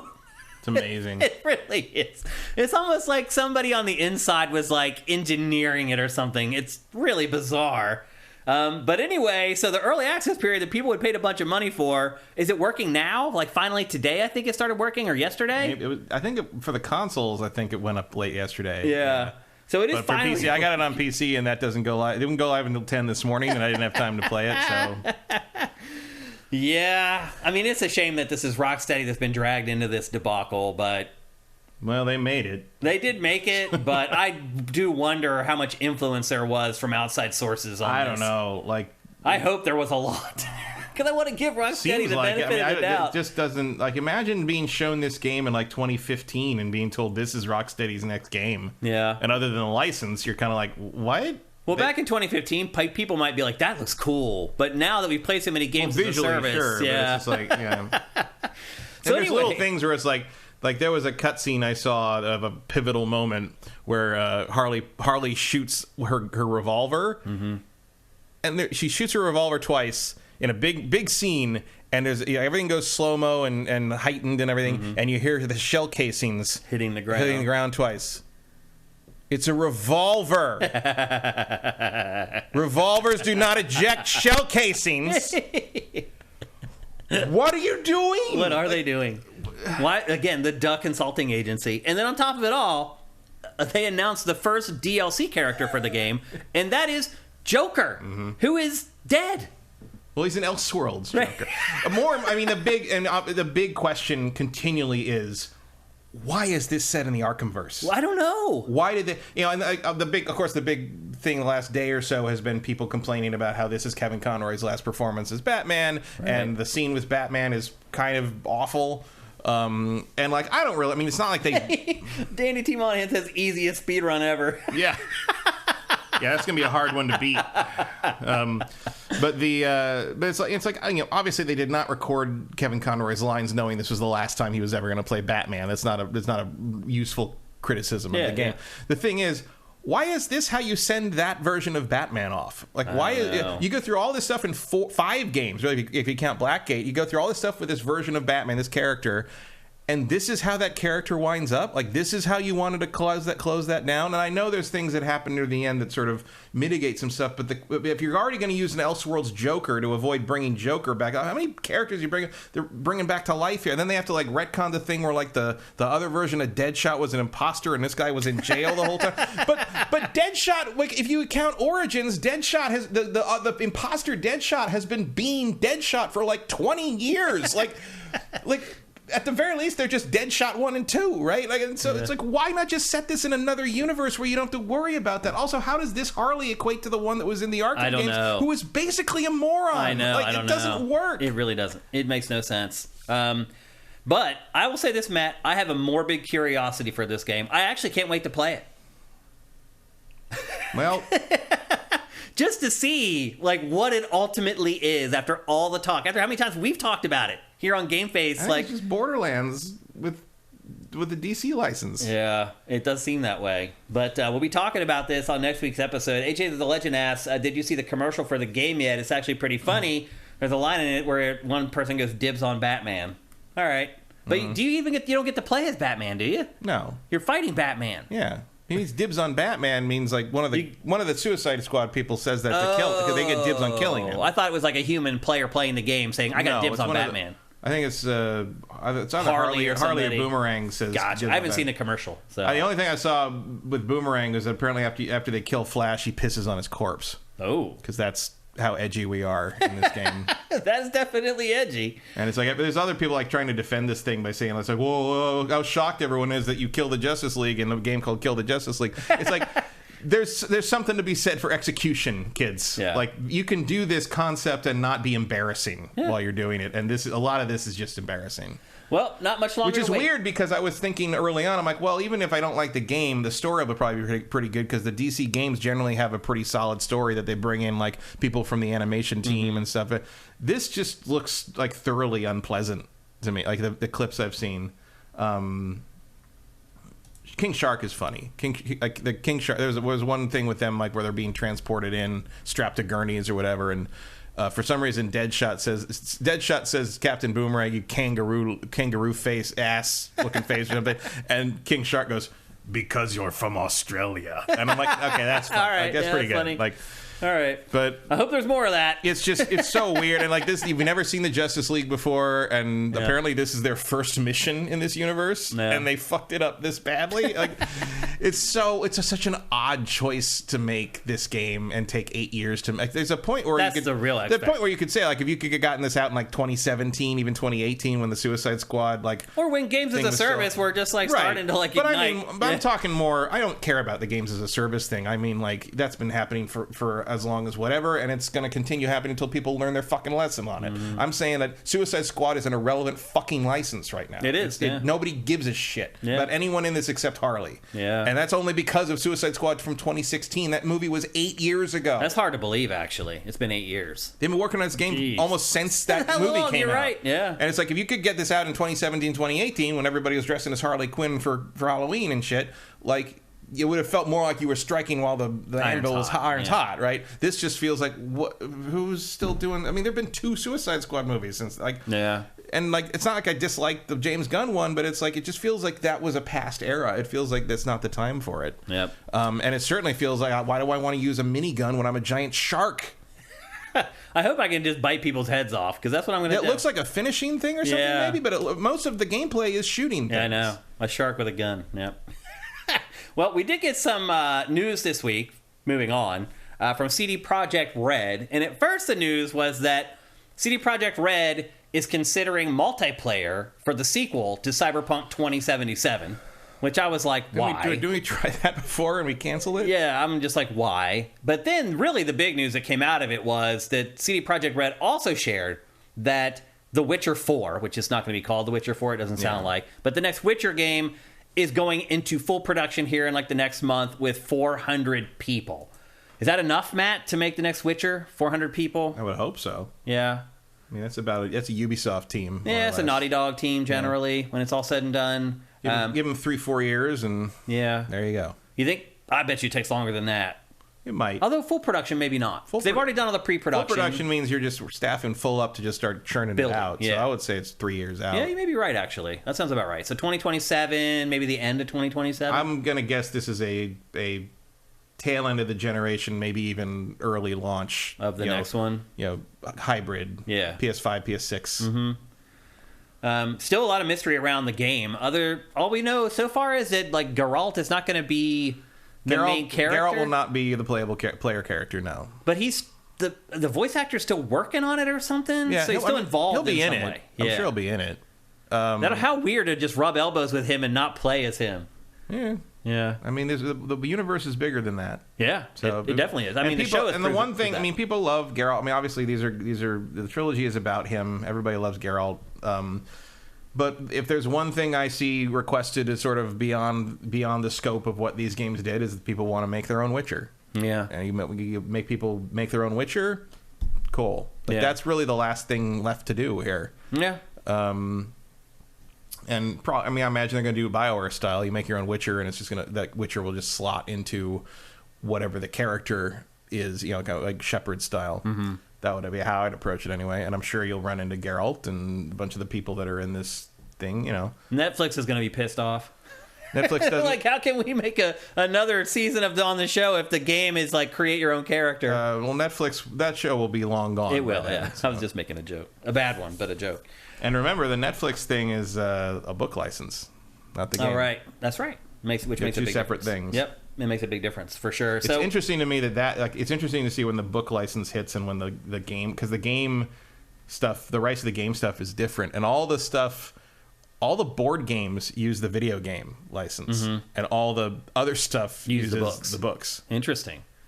Well, I'll say this. It's good that we now know that CD Projekt Red is going to be able to develop 2 games at once. Yeah. Because before now, that hasn't been the case. So yeah, this is a big expansion for them. Yeah, I mean, the studio is definitely like building up and building out to be able to work on multiple games at once. So, we get this in 2027. I don't think Cyberpunk Orion or whatever the hell it's called is going to be all that far behind. No, I think they might end up being like a year or 2 apart. Yeah, at most, which is good. We want more output from CD Projekt Red. Yeah, although it'd also be good if they could stagger it so we're getting a CD Projekt Red game like every 2 years. That would be perfect. Maybe that's the plan. Maybe, I don't know. But I would guess maybe The Witcher might take less time than Cyberpunk, just in the sense that The Witcher is again kind of a solved equation. Mm-hmm. Like what The Witcher, you're making The Witcher 3 again. Well, there's definitely not going to be multiplayer in The Witcher 4.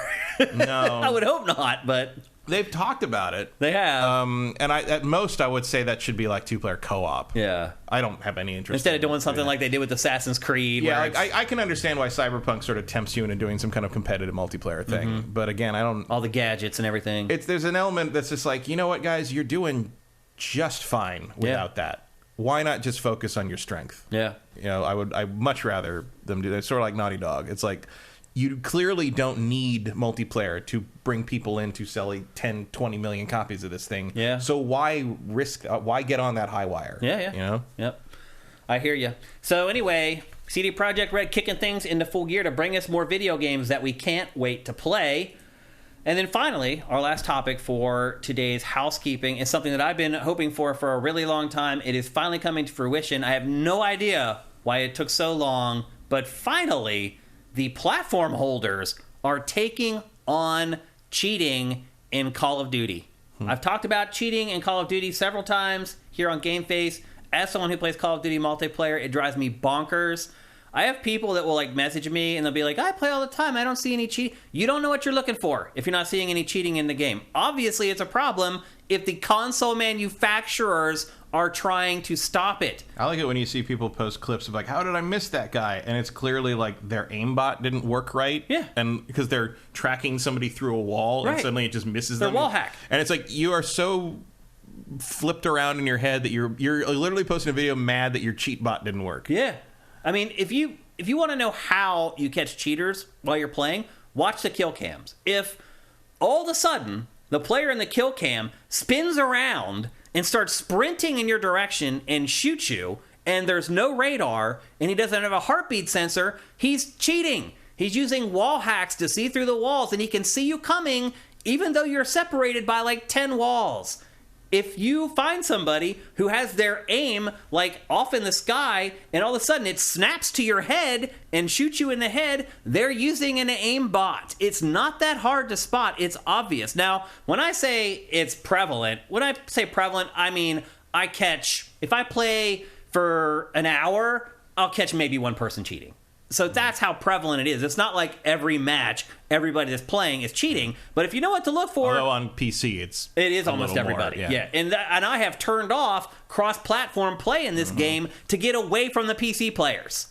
So anyway, what's happened is PlayStation is basically disabling the technology that these devices are using. Basically, it's this device called the Cronus Zen. It's a little dongle that plugs into your USB port and goes between the controller and the console. And basically, it gives you wall hacks, it gives you aimbots, it gives you everything you need to cheat.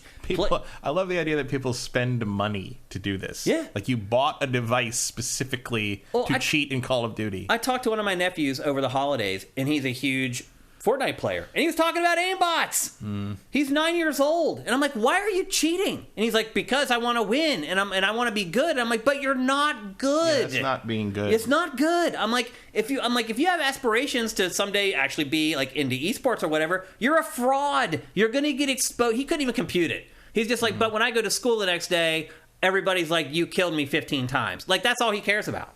And do you tell them that you cheated? He doesn't tell them, no. Well, then he knows somewhere in there, doesn't he? Right. So anyway, like even 9-year-olds are using aimbots and wall hacks in shooters online. So it's a huge problem. This always had to come from PlayStation. There's only so much you can do with the code in the game to stop devices from cheating. The cheating dongle. Yeah. It has to be stopped at the hardware level. Hardware level. And finally PlayStation has done it. I hope to God Xbox does it as well. Cheating dongle is also the name of my new thrash band. It's not a bad name at all. So anyway, I can't say I don't think they've actually instituted it yet, and it's in a firmware update, and like it won't be mandatory for like another month and a half. And when that happens, hopefully we can see a change inside the game. Hopefully, this technology works for all the other shooters on PlayStation 5 as well, so people can't use dongles and cheats and hacks for that either. But thank you, PlayStation, for finally somebody taking control of this situation. It is really annoying if you're into playing Call of Duty multiplayer. So I'm glad to see the PlayStation stepped up to be the one to finally solve this problem, hopefully permanently. But they talked to the dudes at Cronus Zen, and they're like, it may take us 24 hours, it may take us 48 hours, it may take us 48 months, but we're going to figure it out, and we're going to work around it and figure out how to make it work again. It's just like, just money to stop. Be made. Right. If people didn't buy it, they wouldn't make it. That's the problem. There's a market for it. So anyway, I will say for the millionth time, if you're someone who's using cheats in games, why?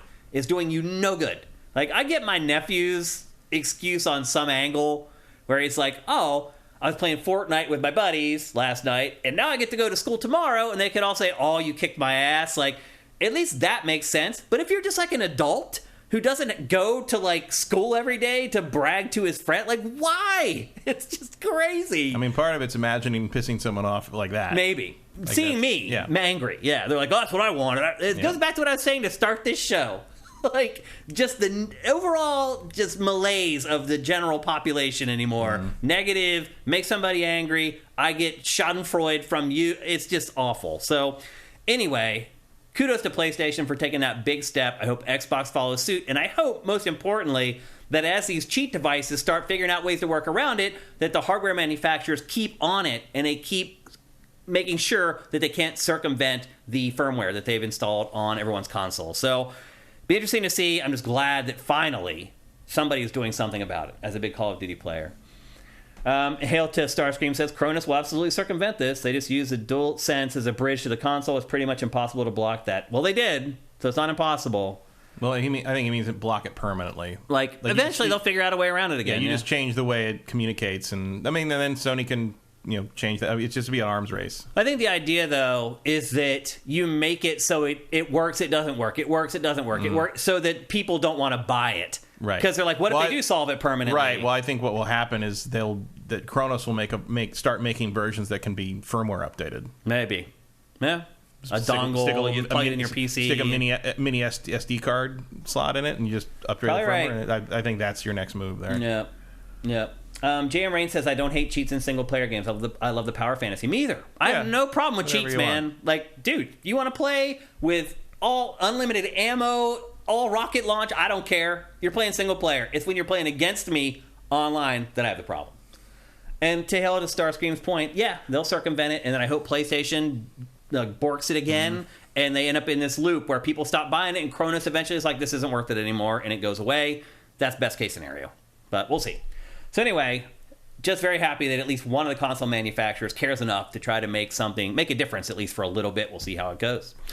And with that, we're ready to get into the bulk of GameFace episode 374. But before we do that, here's a word from our sponsor, LS Cream. LS Cream is a fine cream liqueur created by fellow gamer and sifter Stevens Charles. It's inspired by an ancestral recipe from Haiti called Cray Mass, and a double gold winner for its original taste at the New York Wine and Spirit International Competition. LS Cream can be enjoyed on the rocks or as a mixer for drinks with its rich blend of fresh cream and neutral grain spirits with notes of coconut, vanilla, cinnamon, and nutmeg. It's great in coffee or to make espresso martinis. To learn more, discover amazing drink recipes, or to track down your own bottle using a handy store locator, head to creamls.com/sifted. That's creamls.com/sifted. Valentine's Day is coming up quick, people. And if you'd like to mix up some drinks for your significant other for Valentine's Day, LS Cream is a great option for people who aren't big drinkers. Because as I've mentioned in the last couple of weeks, if you mix it in with like hot chocolate or a warm drink, you hardly even taste that there's any liquor in there. So to me, LS Cream is also a great liqueur for people who aren't huge drinkers because it's kind of sweet. It kind of masks very easy and sweet drinks. And so for Valentine's Day, your significant other maybe wants to get loose and normally they don't. I think LS Cream is an excellent option there. Again, go to creamls.com/sifted. There are drink recipes there where you can learn how to make some of the crazy drinks that you just saw in the ad. And imagine if before your date, you pick up your date or you go over there and you make these awesome drinks just to get the night started for Valentine's Day. Winner, winner. So again, go to creamls.com/sifted. Try to use that URL if you can. There's a store locator there. As I said, awesome drink recipes to make an awesome drink that will impress your significant other. Head over there, get yourself a bottle. You can find it online there, or there's a store locator. Just plug in your zip code. It'll tell you where you can go locally to get it if you're in a bind. If it's February 13th, you don't have time to wait for shipping. Head to creamls.com/sifted. Everything you need is there to get yourself a bottle of LS Cream. And with that, it's time to kick off the show proper. We got two big games to discuss in today's show. And I'll be honest, Matt, I struggled to figure out which one to put first. So we have Tekken 8, and then we have Like a Dragon Infinite Wealth. And Tekken 8's the answer. Obviously, you can look at the sales in Europe for opening weekend. It outsold the game by a bunch. But I do think maybe that for our audience, it's Like a Dragon. I don't know. Like, Tekken has its audience. Yeah, I chose Tekken. And I think I didn't know which one I was going to choose. And then I saw the sales. And Tekken, by the way, Matt, sold double what Street Fighter 6 did in its opening few days in the UK or whatever. Well, to be fair, Tekken 7 was very well received, and Street Fighter 5 was not. Yeah, that's a good point. So I think word of mouth had to spread for 6 a little bit more than... I mean, Tekken 8 was about as sure bet as you get in fighting games. Yeah. Like, it's coming off the back of a streak, basically. Like, 6 was good, 7 was great, and 8 was just Harada being like, yeah, we got it. We're good. Like, come on. So there was no doubts. Like, Street Fighter 6, I think people needed to be reassured, waiting for reviews, that kind of thing. So that doesn't surprise me. Also, Tekken seems to have figured out a similar thing as Mortal Kombat about how to appeal to people who want the flash and the offline content. Well, the one thing I would say about Tekken as a franchise in general is it's one of those franchises where if you don't play a lot of fighting games, you can button mash and do cool shit. Yeah, well, as long as you're up against someone else who's also doing the same thing. Yeah, doing the right. same thing. If you're playing against somebody who knows what they're doing. But there's tons of people that just, I know people who have never touched a fighting game seriously who played Tekken back in the day and play. It's one of the big, if there's a 3D fighter that's like the casual 3D fighter, it's Tekken. It's Tekken. No, but it's PlayStation also 1. Everybody I knew that had a PlayStation 1 had Tekken. Yeah, but it's also the fighting game that the 3D fighter that you can play super intricately. So it serves both audiences to some degree. Yeah. I will say this, I didn't really realize it until I started looking at my collection. I actually do not have Tekken 1 through 5. Really? At all. Like, I don't like Tekken. Tekken is not, of all the major fighting games, Tekken's the one that always left me kind of cold. Well, I'm glad you brought that up before we get into the discussion, because it'll frame things a little bit for people. Now, I am kind of ambivalent to Tekken. Like, I've liked it at times. I've not liked it at times. I do think it's a good party game fighter. Because if you just put it on your TV at a party, people can pick up the controller and they just start mashing it and crazy stuff happens. And if you have a whole party of casual people who don't know how to play Tekken, they love it. Because they're both doing crazy stuff. The fights go back and forth. It's when you start playing against people who are good at this game where things change. But let's talk about There this. are very few fighting games with a more sharp divide between knows what they're doing and casual player. Yeah, this one for sure. Like there are a lot of fighting games, even when I know exactly what I'm doing, I'm very good at. That there are times when I've almost lost a round or so to someone who was just sort of trying to figure it out. That doesn't happen in Tekken. Yeah. If you know how to play Tekken, you will never lose to someone who doesn't know how to play Tekken. You will destroy people who are not as good as you. It simply doesn't happen. Tekken is one of the most experienced and skill-based fighters in the genre. Yeah. Like, it does not know. And my problem with it now is that I never liked it very much back in the day. I found it stiff and sort of overly aggressive and kind of one note in that regard, especially in comparison to Virtua Fighter, which was my preferred poison. Whoops, Virtua Fighter doesn't really exist anymore. Me too. That's my favorite 3D fighter. But and now playing Tekken 8, it's just like I am short like 30 years of experience on the, because it's like if you don't, I know who half the characters are. Maybe I don't know what they do. I don't, and you have to know everything. You have to know the matchups. You have to know to play online effectively in any way, you have to know the matchups. You have to know what each character can do, what their combos might be, what they might open with, who has what the 10 frame what the 10 frame jab can counter, what the 15 frame jab hit can counter. Like you need to. That's one of the first things you memorize on a character in Tekken is your 10 frame jabs and your 15 frame counter attacks, and what you can do same frame. I think it's 11 frame and 14 frame low attacks, because those are what your bread and butter for counter. But then you have to know the plus frames or the negative frames on each other character, and when you block their stuff, it's one of the most 33 characters. It's one of the most already technical in Tekken games in the world. Yeah, like and learning now that for and even more in characters. Tekken 8. Tekken 8 is one of the most technically impressive fighting games I have ever seen. Oh yeah, it is. Let's start rolling in the B-roll here, actually. And I don't just mean visual. I mean visually, it's great. Sure, I mean that's obvious, but the hitboxes are pristine on like a Dark Souls level. Like there's been videos I've seen online of people like whiffing or missing or dodging things with literally in-game inches, and like multiple it's phenomenal.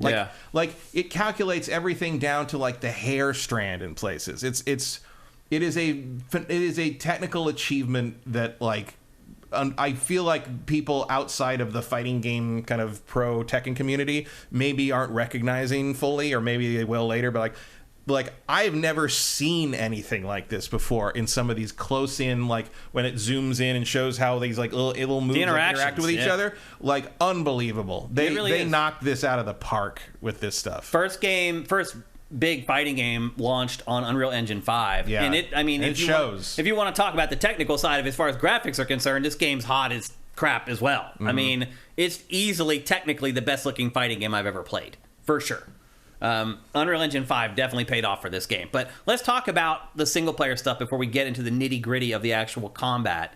As we said, 33 playable characters when you boot this game up. That's insane. Yeah. Having to memorize all the stuff Matt talked about for 33 characters is bonkers. Yeah, and playing against a character you don't know you're at a big disadvantage. Oh, you have no chance. Against an experienced player, you have no chance. Actually, I'll say, if you want to know if it's an interesting strategic. I mean, the best way to pick your character in this game is to pick who you think looks cool. Yeah. And you want to stick with. But picking a newer character, one of the new characters, is an advantage early on because people haven't had a chance to memorize everything they can do. Yeah.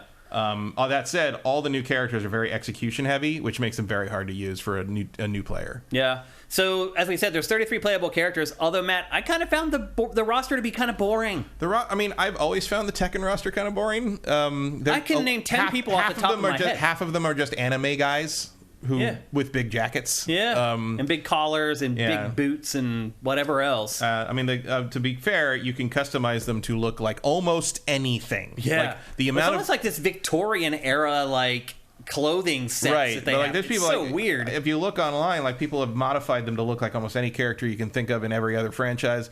One guy just plays with one of these guys just made up to look almost exactly like Drake. Like real life people, like it's remarkable. Like, there's a guy who I think it's Leo, and he's got him dressed like Ash from Pokemon, and it looks exactly like him. It's the customization is amazing. Well, this is a huge part of it. So you can create your own fighter thing, yeah. And that with all the crazy costume stuff, you unlock it as you play the game. But you also create this little chibi avatar of yourself that is your representation in a couple other single-player modes in the game that are not the big campaign, cinematic, story-driven stuff that you're about to see in the B-roll here. But, Matt, I could very quickly name, like, 10 Tekken fighters off the top of my head that I'm like, where the hell are they?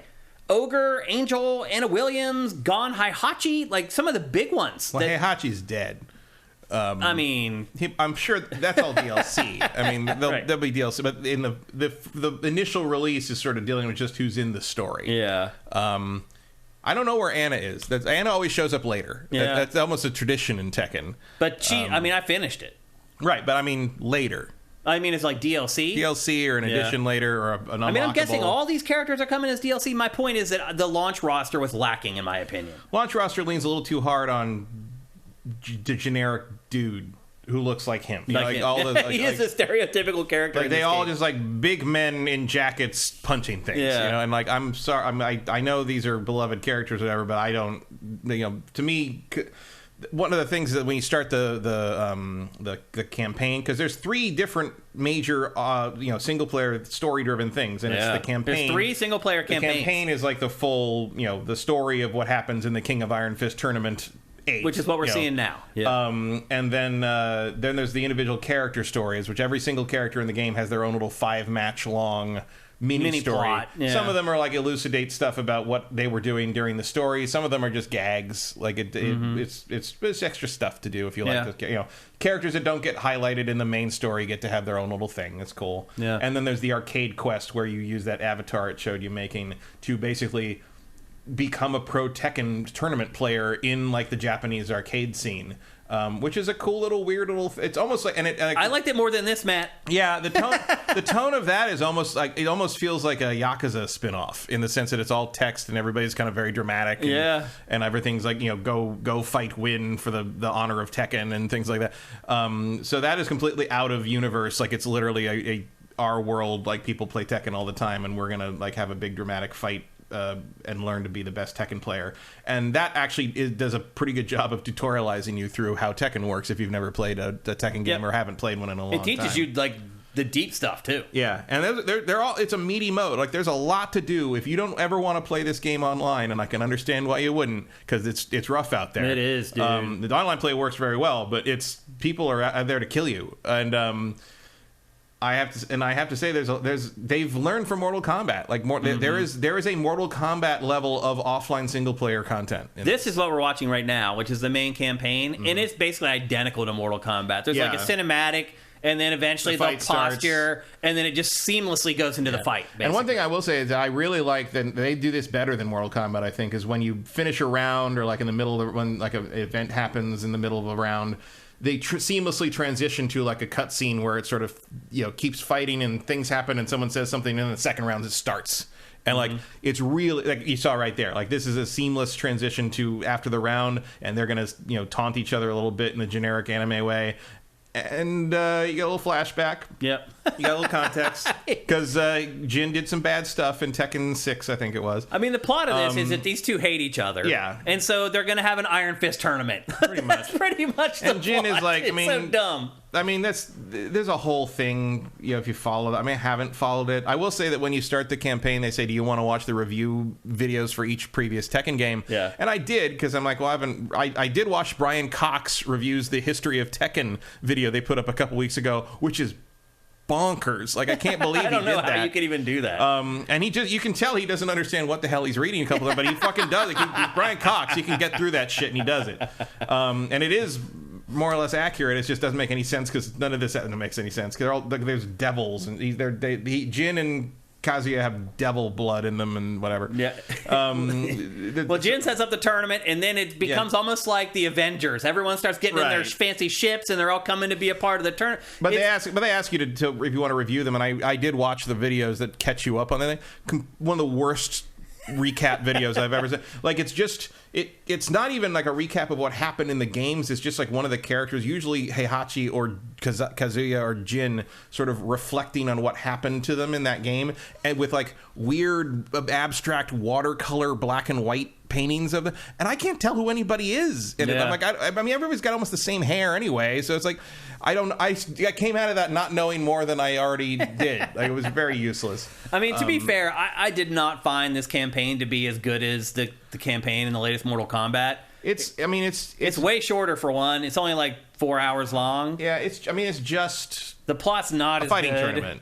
But the actual structure of it is equal as far as like how it seamlessly transitions from fighting to cinematic and back and forth. Yeah, this is the first fighting game campaign I would say that has finally learned the Mortal Kombat lesson. That template. But Mortal Kombat Mortal Kombat's drawing from that classic sort of kung fu sci-fi action pulp trash movie aesthetic idea, and Tekken is just a combat anime show. Well, it's like an anime JRPG cross with a fighting game. Well, it's just G Gundam. Yeah, it's just like it's or Pokemon, where it's like it's like the whole point of the season is the fighting tournament and training to fight in the tournament, and who's going to win and get to this thing in the semifinal. I mean, that's the whole game, and then everybody gets to be your rival, and there's like one character who has a secret agenda, and we don't know what it is, but we have to find out what it is by fighting them, and it's because you don't really know someone until you fight them, because that's how life works for some reason. It's that kind of thing, and it's like it doesn't try to be more than that, and Tekken does never try to be more than that, and it's fine. It's just done with the highest production values you've ever frickin' seen. And for someone who's already a fan of kind of the Tekken thing, I think that's plenty. Well,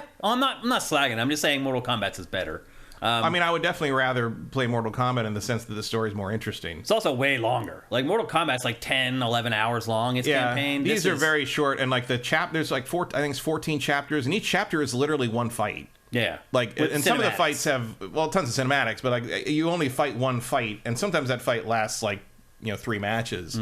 But it's not like Mortal Kombat where you kind of like get three bouts with a character and that's your chapter, which is a little more meaty. I also discovered you can cheese the game. So I discovered on medium difficulty setting, the default difficulty setting, you can just keep jabbing and watch. You can just beat them. Almost probably 80% of the enemies, if I got tired of fighting them, I just keep jabbing them and beat them. Like, they just, I don't know, they just haven't looked through the code enough. Like, no, I'm sure it's there because who wants to really put effort into doing this? I guess. But offline stuff people who are casual don't want to have to learn like complex combos to survive in a campaign mode. That's true. And like online warriors don't want to waste too much of their playtime getting through this stupid story. So it's more just to see what happens. And so I can understand why. If you want to turn it up to hard, I'm sure it's much more difficult. I'm sure. There are 16 different stages in the game, but again, I found a lot of them to be boring, but a couple of them, the stages do matter because they have breakaway sections. Yeah, you can break through you can break through and end up down in new sections of the level. I haven't enjoyed that in a fighting game for a while, it feels like. I mean, Dead or Alive was the only thing that did that, really. So it's good to see that. But again, a lot of the stages I found to be... And you'll never see those stages in competition. Yeah, you're right. Because it'll be the most boring flat of all the stages. That's how they do it. No items, final destination. Yeah. But yeah, I mean, the campaign in this, it's a lot of anime stuff. Just a lot of posturing, a lot of screaming, a lot of close-ups of clenched fists, like that kind of stuff. And I feel like that's something that the Mortal Kombat campaigns kind of transcend. But again, you may like that stuff, so your mileage will vary.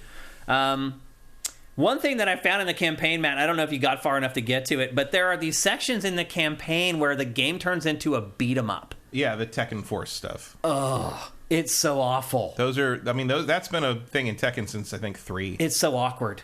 It's like you're on this weird, like, plane where you have to try to figure out if you're on the right plane for the enemy that you're fighting against. Like, so you're constantly, like, tapping up or down on the D-pad the Tekken Force stuff has never really worked right. Oh, it's awful. And there's, like, to be fair, it probably lasts, like, 30 or 40 minutes, but the whole campaign only lasts like 4 hours. That thing has always been sort of a side mode, sort of a hey, look what we can do kind of thing. And it's never been very hey, look what we're terrible at is what I would say. Well, it was that. There was Tekken Ball, there's Tekken Bowling. Tekken Ball's in this. Almost every mini game from the old days is back in this. I think. Silk Snake asks, how are the jiggle physics? Very toned down. Yeah, there's not a lot gratuitous.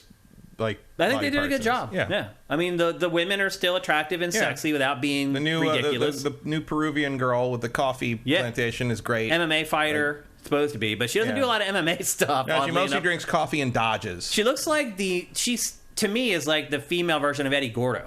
A little bit, like she kind of capoeira style. She has a little bit of capoeira, but also a little bit of like Brazilian jiu-jitsu. A little bit. I mean, there's a lot going on, but also like she's evasive, and I think they did that very well. I don't understand how to play her, but it's pretty cool to watch like people that know what they're doing with her, because like Justin Wong was playing her for a little bit, and like he was just trolling people. Like they just couldn't hit him, and he wouldn't even hit back. He's just like, no, just juking and jiving. No.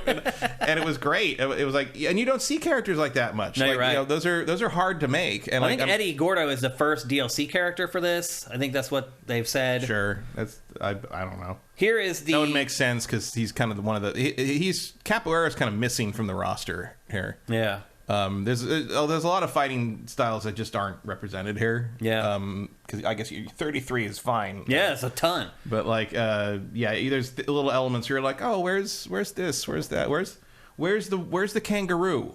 The kangaroo is in it. Yeah. The kangaroo is behind a bar at one point. Yeah. I didn't fight with him or against him though. No, he's not playable in this, but you got both. Maybe eventually. You got both frickin' bears for some reason. I mean, again, there's like I do appreciate so many characters they've left out. I do appreciate that one of the super moves the bear has is it turns a salmon into a rocket. Yeah, and blows you up with a salmon. Yep. Now we're seeing the multiplayer stuff. So you saw my little avatar that I created earlier running around in this, and that's stripped straight out of Street Fighter. But it's a great idea. I mean, it's probably the way fighting. Although to be fair, like the fighting game avatar thing basically comes from the anime fighters. Like that's a Guilty Gear Blaze. No, I get that, but I mean the structure as far as like you can run around this virtual arcade and you can walk up to the arcade machines and you can challenge people to fight. Like, but that's again from those anime. Like that's always been how Guilty Gear worked. Even Guilty Gear games are like that. I mean, not as elaborate. Like but it's like even back in the old Guilty Gear. I think Guilty Gear on the PS3, you could walk around in this little fake arcade and like that's for multiplayer. Yeah. Oh yeah, that's been around forever. I didn't know how I missed that. It's just like this for whatever reason. Street Fighter 6 and Tekken 8 are one of the ones who the mainstream big budget games are like, oh yeah, we're going to do that now. Yeah. And they did it well. That's online multiplayer, it's the perfect setup for it. Yeah. I mean, if you want to, you don't have to do that. You can just go into the menus and be like, I want to choose ranked play or unranked play. Yeah. But I think it's cool. Like it sets the scene for people like us who were reared in the arcades. It gives me a little bit of that vibe again. I like it. I like that feeling. So I end up using the actual arcade, this interface, instead of just going to the menus. I don't know why. It's kind of silly, but I do.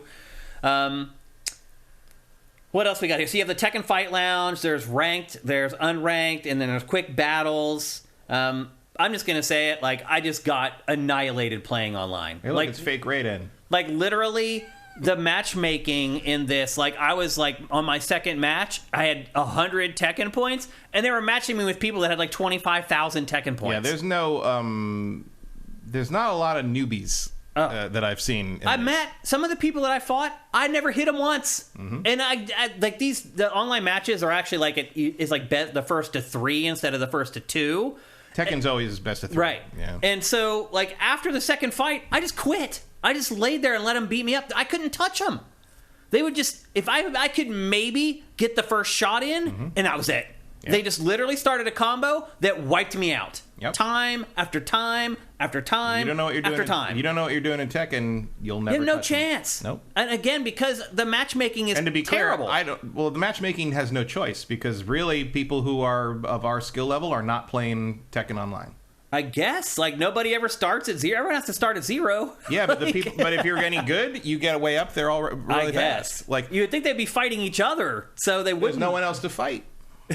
It feels like all the experts are playing the noobs when I played this. Like it's simply not what's happening. It's got to be boring for them. Like I mean, they don't love it because they're not getting much XP out of it. But again, you're high enough; it doesn't matter.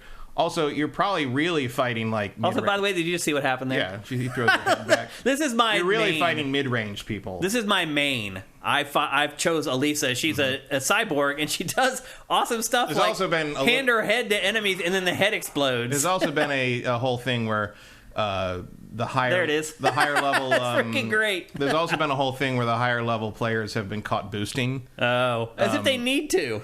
Yeah, like the top 1 and 2 players were caught boosting with each other.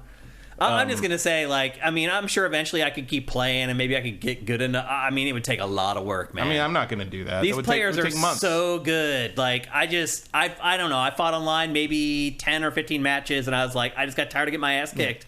Well, I mean, like what's happening here, like this play. This is not Tekken. Like this is not. I mean, this is how casual people play Tekken. But if you play it like this, you're never gonna get anything. I mean, this is how I have to play too. I don't know anything about how Tekken combos work because none of you like we haven't even seen a combo here. Right. None of these are combos. If you do like just like like they have the little like strings they show you in the training thing. Those aren't called combos in the community. They're just called strings. Yeah. A combo is when you pop someone up and air juggle them, and then they land on the ground, and you hit their feet and pop them up again, and do what's called the tornado move, which like resets the combo, which is hard so they're not to pull falling off as fast. in the heat of battle.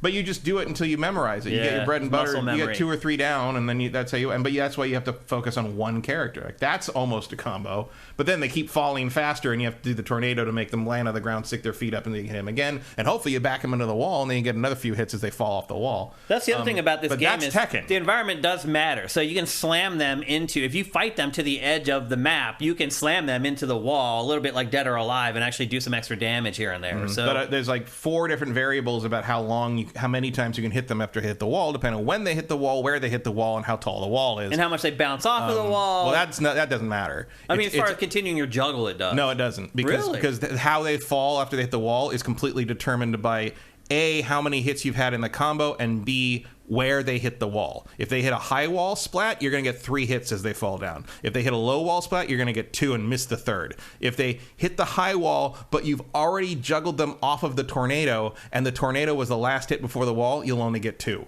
But if you started with the tornado, you can't continue with the tornado, and the tornado will not get you any extra hits off the wall, so you have to just finish the combo. If you're listening to this and you're like, oh my God, oh my God. And again, I know all this stuff, but I can't do it. Yeah. Like, to be clear, like, I'm not good at Tekken. Like, I can tell you this is what you're supposed to do, and I know that's what you're supposed to do, but I can't fucking do it. Yeah. Like, I have not practiced. Look, I played Street Fighter, I played Mortal Kombat. I could hang fighting other humans in those. In this, I just got annihilated. Completely. I couldn't even land a hit. Well, part of it is also that, like, 2D fighters all kind of have a little bit of similarity to each other. Like 3D fighters are all their own beasts. That's true. Tekken's mechanics are completely different from Virtua Fighters, which are completely different from Soul Calibers, which are completely different from Dead or Alive, which are completely different from, I don't know, Street Fighter EX plus Alpha. Being good at one doesn't make you good at the others, and in some cases makes you worse, because if you're expecting this to play like Virtua Fighter, you're going to get killed. Well, side steps in this are important, like tapping up and down on the D-pad to just get into a different plane. Do you know how many different ways there are to get up in this game? A lot. 15. Yeah, I believe it. Yeah. At least. And it's one of the few fighters where you can stay laying on the ground if you want. Yeah. And this is where I'm coming to my conclusion a little bit about this game, and it's that I finished the campaign in like 4 hours, and then I honestly spent way more time on the arcade quest than I did on the campaign. Arcade quest is pretty it sucks you in more. I enjoyed it. It's definitely the best single player content. I felt that way. In the game. I played it longer than I played the flashy campaign, and then I was like, now what? Because I went online and I'm like, now I can't you're just compete. stuck with a Tekken game, right? That's what. And now you just have this game. Like, unless you're committed to getting good at this game, and a lot of people, I would argue, they buy fighting games and they are dedicated to getting good at it. Unless you're that person, I don't think you're going to get your money's worth out of this game. It's $70, and like the single player stuff, you can play it a day, and you pretty much kind of work through most of it. And then all you're left is playing online. And you need to be dedicated to get good at this, or they're just going to embarrass your ass like they embarrassed me. Yeah, there is no casual on Tekken Online. Yeah. It just doesn't exist. It's brutal. I couldn't believe it. The line between a casual player and a player that knows what they're doing is sharper in this game than in the Tekken series than any other fighting game to me. Yeah. I mean, there are games where, obviously you jump into like Marvel 2 and someone's an infinite you and you'll never even get to touch the buttons. Yeah. But like in terms of modern stuff, like you can hold your own in a Street Fighter game. You can hold your own in, a King of Fighters or even a Guilty Gear or Blaze Blue or Grand Blue Saga.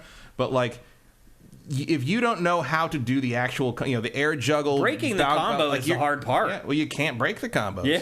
Like you just gotta not be hit, and to do that you have to know exactly how Tekken kind of Oki strategy works, and hopefully know what your opponent can do. Yeah. And that takes literal research. Like if you look at the beginner guides for this game, you'll see people constantly talking about like learn this and practice it at least 5 minutes a day. Like you need a daily training regimen. Yeah, it is. Yeah, I'm not into that. That's not. And my as thing. someone who is way behind the curve because I haven't played Tekken seriously ever, like I feel like if I wanted to get good at this game, I could, but that would be my full-time pastime for like.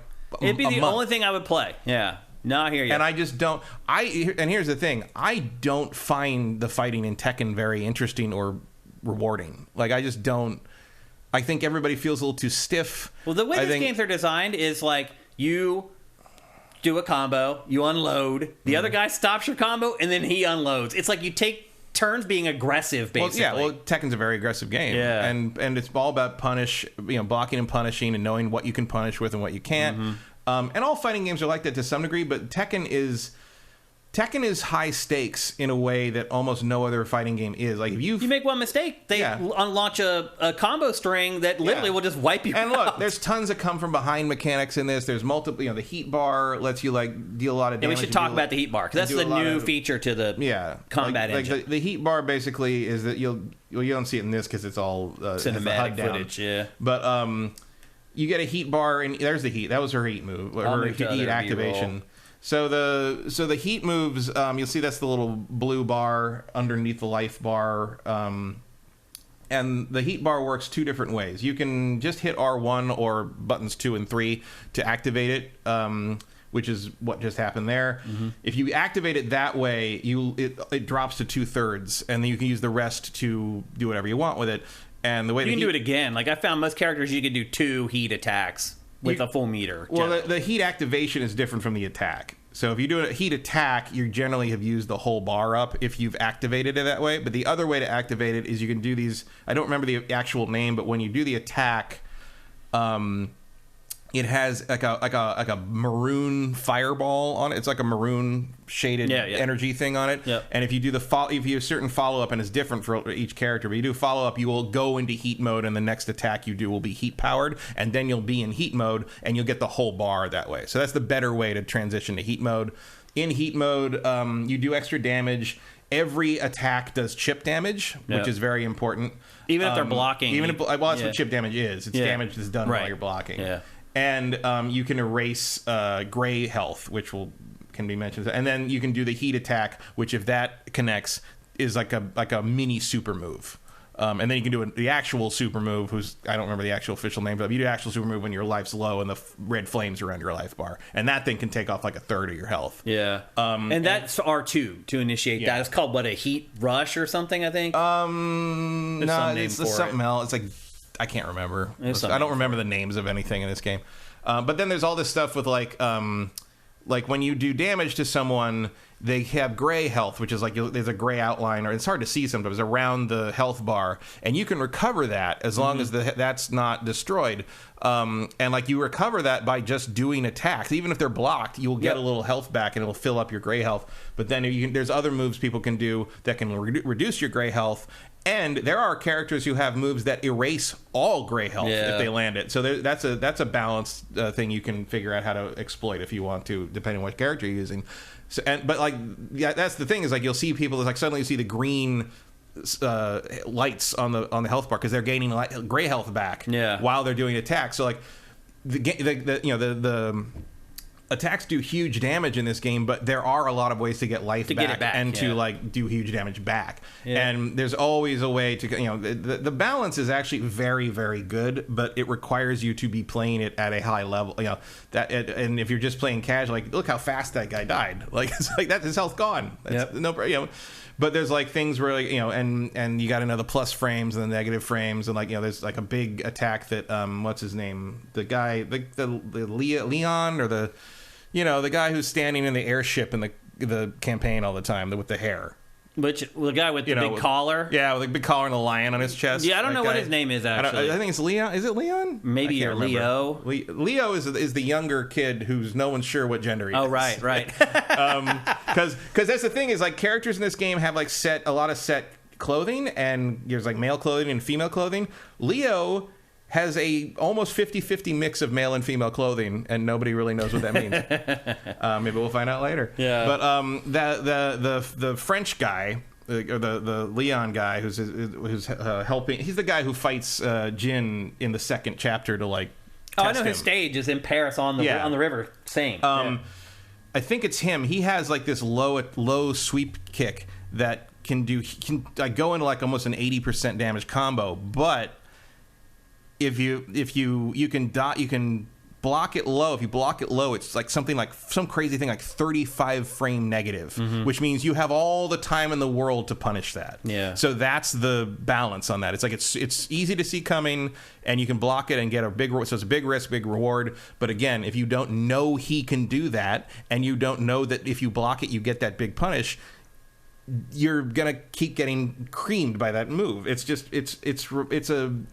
And I know this from like just watching videos for like over the weekend and trying to figure out why I suck at this game.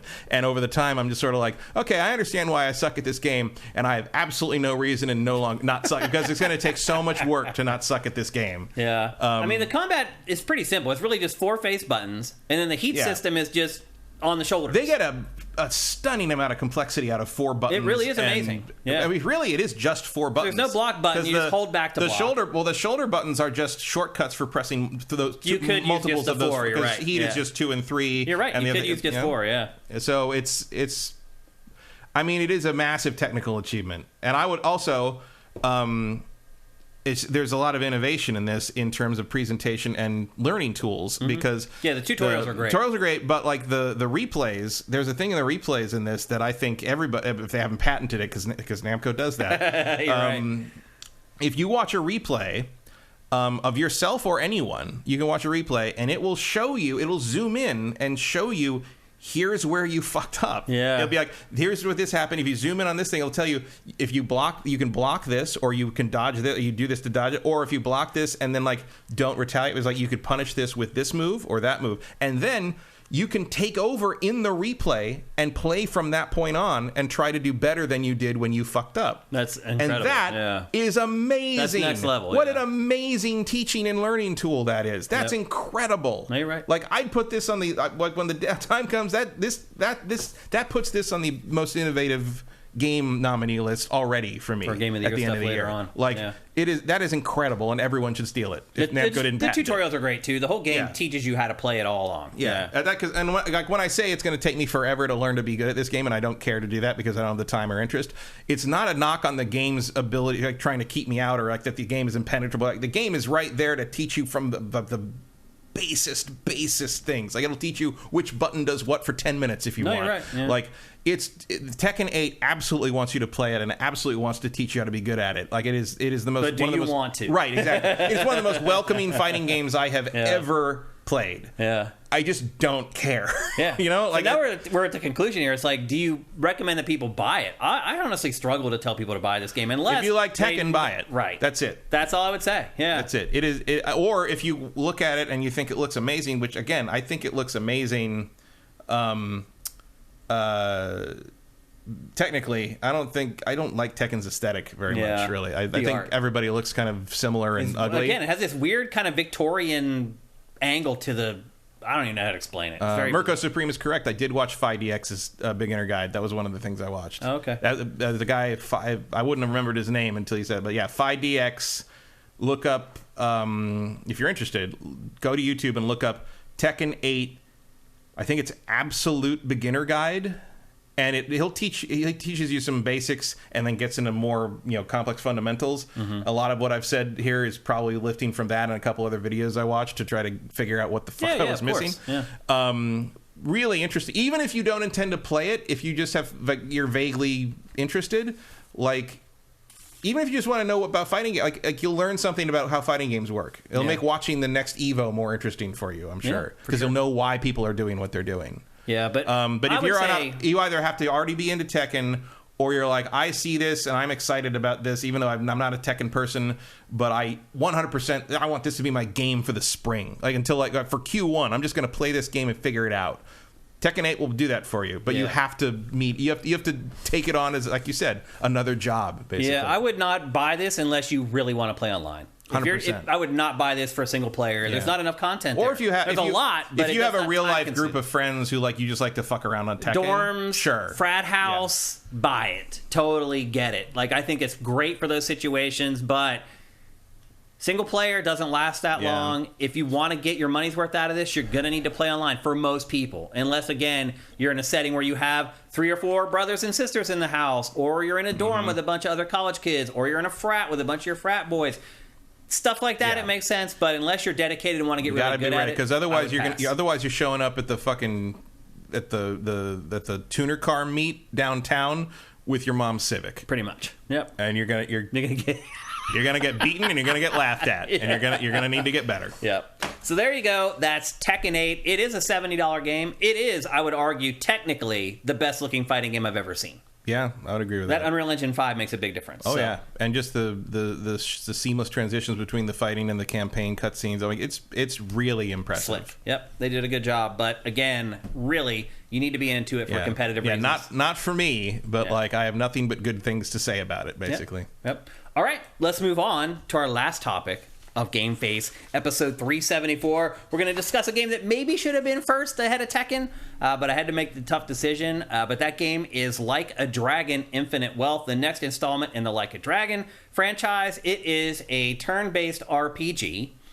that eventually is crossed with the resort management sim. However, Matt... So the Germans would have us believe. Yeah. So Matt, I have played this game. I think I would guess I've played it for 12 or 13 hours at this point. I have not got to the management sim part of the game. I am about almost 7 hours in, and I have just gotten to Hawaii. Yeah. And I'll say for the first several hours of this game, I'm sitting here thinking, because it's basically just a continuation off of Yakuza, Like a Dragon, Yakuza 7, with the same main character and the same group, same place. And I was sitting there thinking, how in the world is this guy going to end up naked on a beach in Hawaii? Like how are you getting there? And it starts out, basically everything's gone to crap.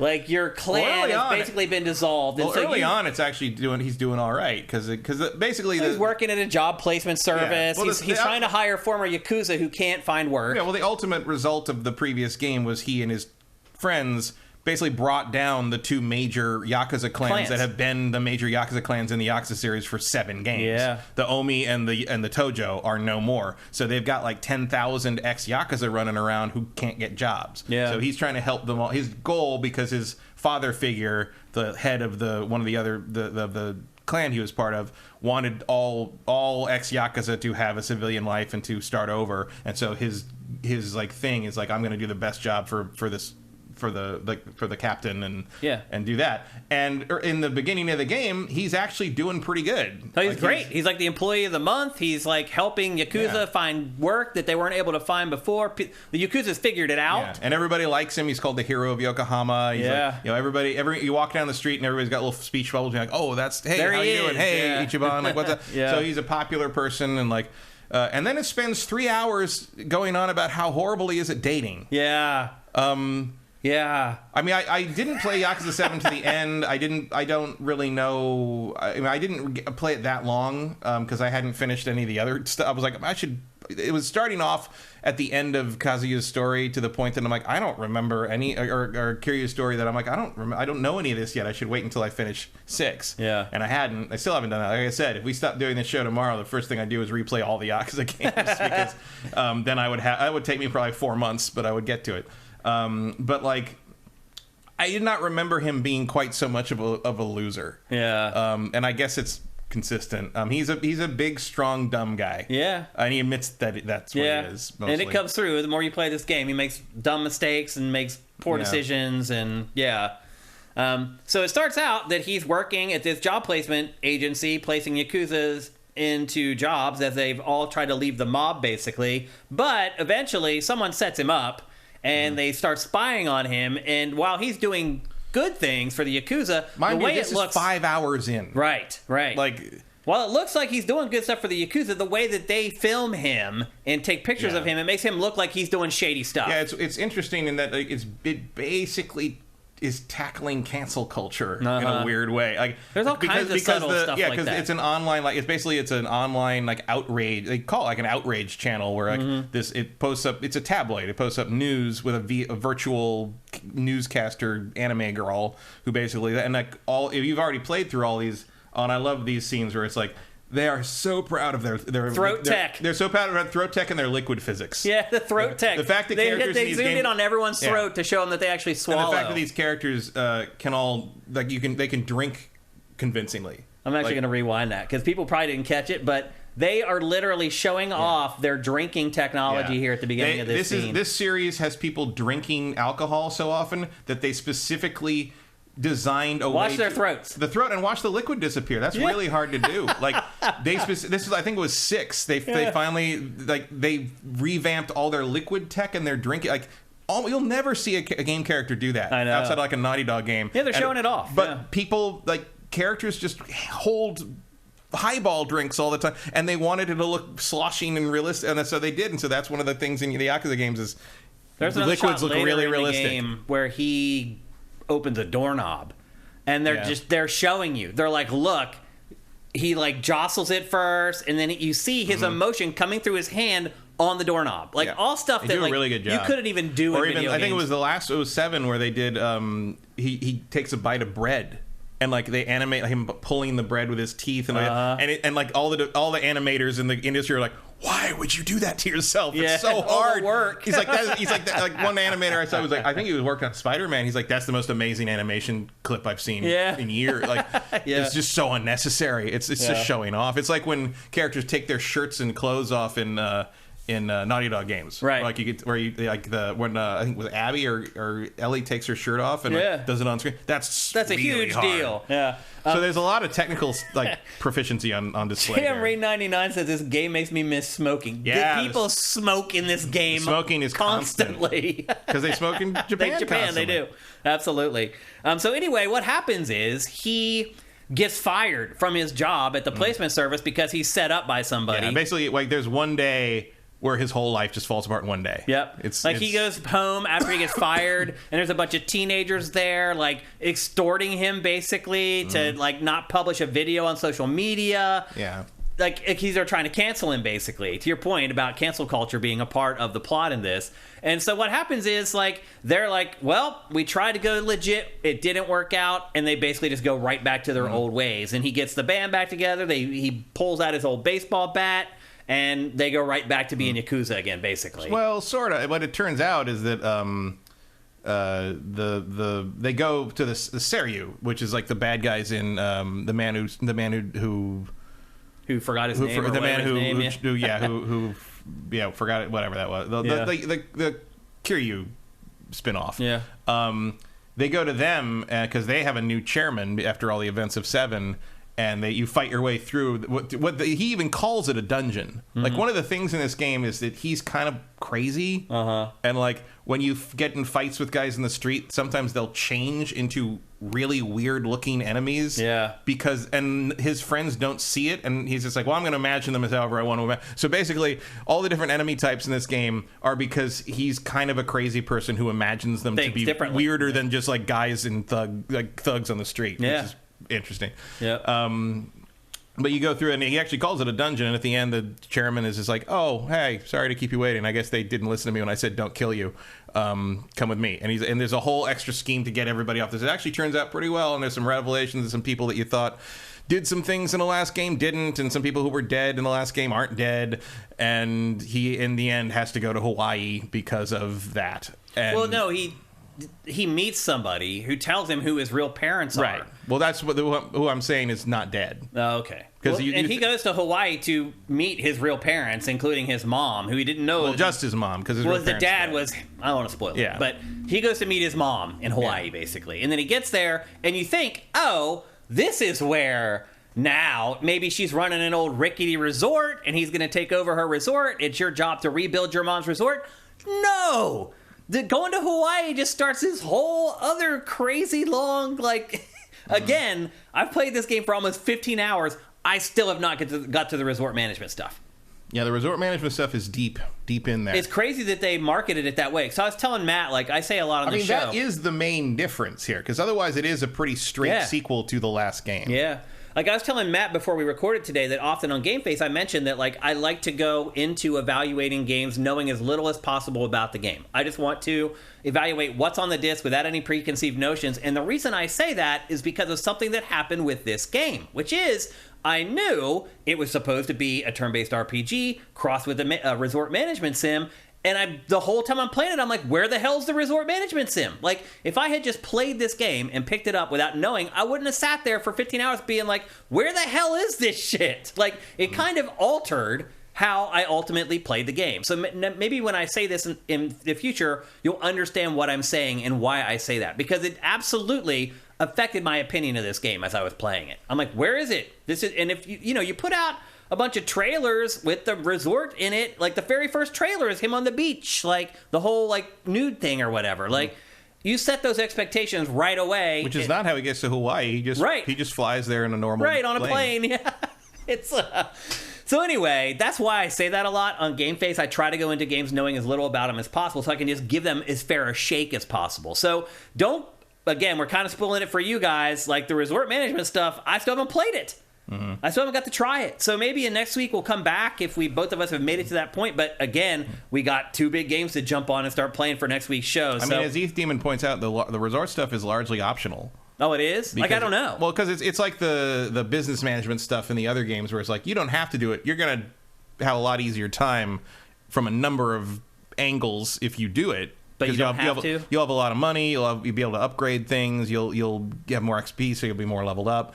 It's tedious to do the Hostess Club stuff in the old Yakuza games, but they gave you so much loot doing that. It was so worth it because you were all of a sudden you had the best gear for the point in the game and all that.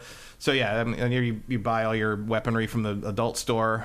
Well, when you first start, you're in Japan, and you build this little crew. You get back together with your old crew of guys, and you fight a lot, using that party. And then you go to Hawaii, and you start all over, and you build this whole other crew back up. And you will eventually be able to go back to Japan. I would guess, yeah. Because you have to do the Pokedex. Oh, right. Yeah, so here's the thing. So the resort management stuff takes forever to show up, but in its stead, there is just tons of crap. The gameplay variety in this really is one of its plus. There's a reality TV show that takes place at a mall where the whole mall is an escape room.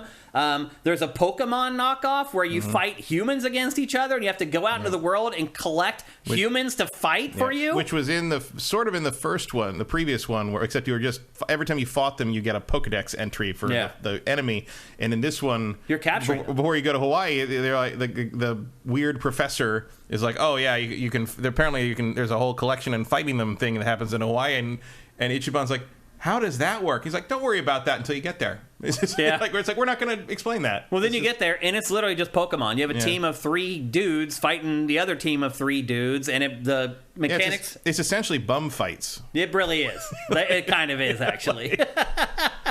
But it just goes on and on. There are raids scattered all over the map. There's this other system called the Pound Mates, where you call in helpers like Assassin's Creed. Yeah, if you look at...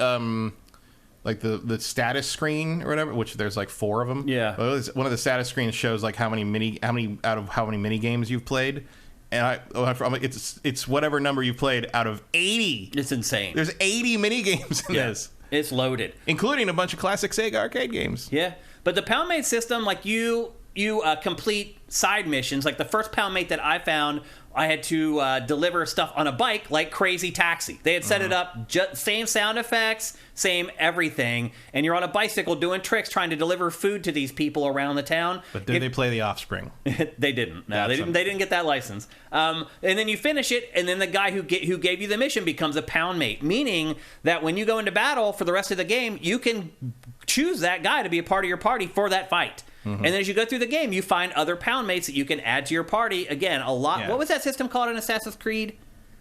Where you could just call in your dudes and they just fly in off the roof. It was like the Brotherhood thing. Something like that, yeah. That was very cool. I mean, they had something like that in the previous one. Like, again, this is a very, very direct sequel to the last one. Yeah. Like, a lot of the same mechanics are here. You'll be very familiar with it.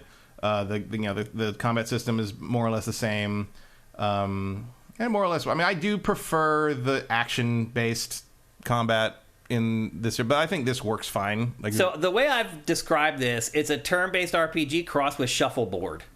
Yeah, you're trying to knock everybody into each other. So it's like the first guy you attack is your puck that you're sliding, and then the other dudes are the pucks at the other end of the shuffleboard course. So what you want to do is you want to line them up so that you can ricochet them into each other to do more damage. And there are some attacks that are designed specifically for that. Like, there are kicks where it's like, hey, line up as many people as possible. The more you line up, the more damage you do. So when you're in combat, you're always trying to orient yourself in such a way that either you're knocking an enemy into an obstacle, you're knocking them into another enemy, or you're knocking them into one of your party members, because if you do that, then they will get an extra hit and knock them back in your direction.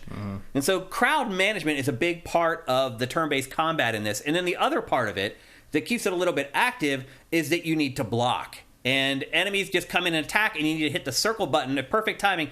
It is so hard to time it. Because some of the enemies will do the stutter thing where they'll come into punch and they'll stop and then punch. Yeah, you got to know everybody's moves, and then you got to hope the camera shows you what's happening in time. Yeah, because a lot of times the camera just isn't fast enough, and you just start getting attacked off camera.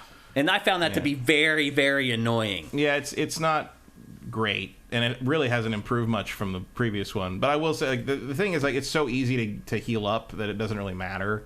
Because food's everywhere and restaurants are everywhere. And, well, if you have the money, because the other thing is, that, at least for me in this economy, I've always been just hovering around like $200 or $300 pretty much the whole time.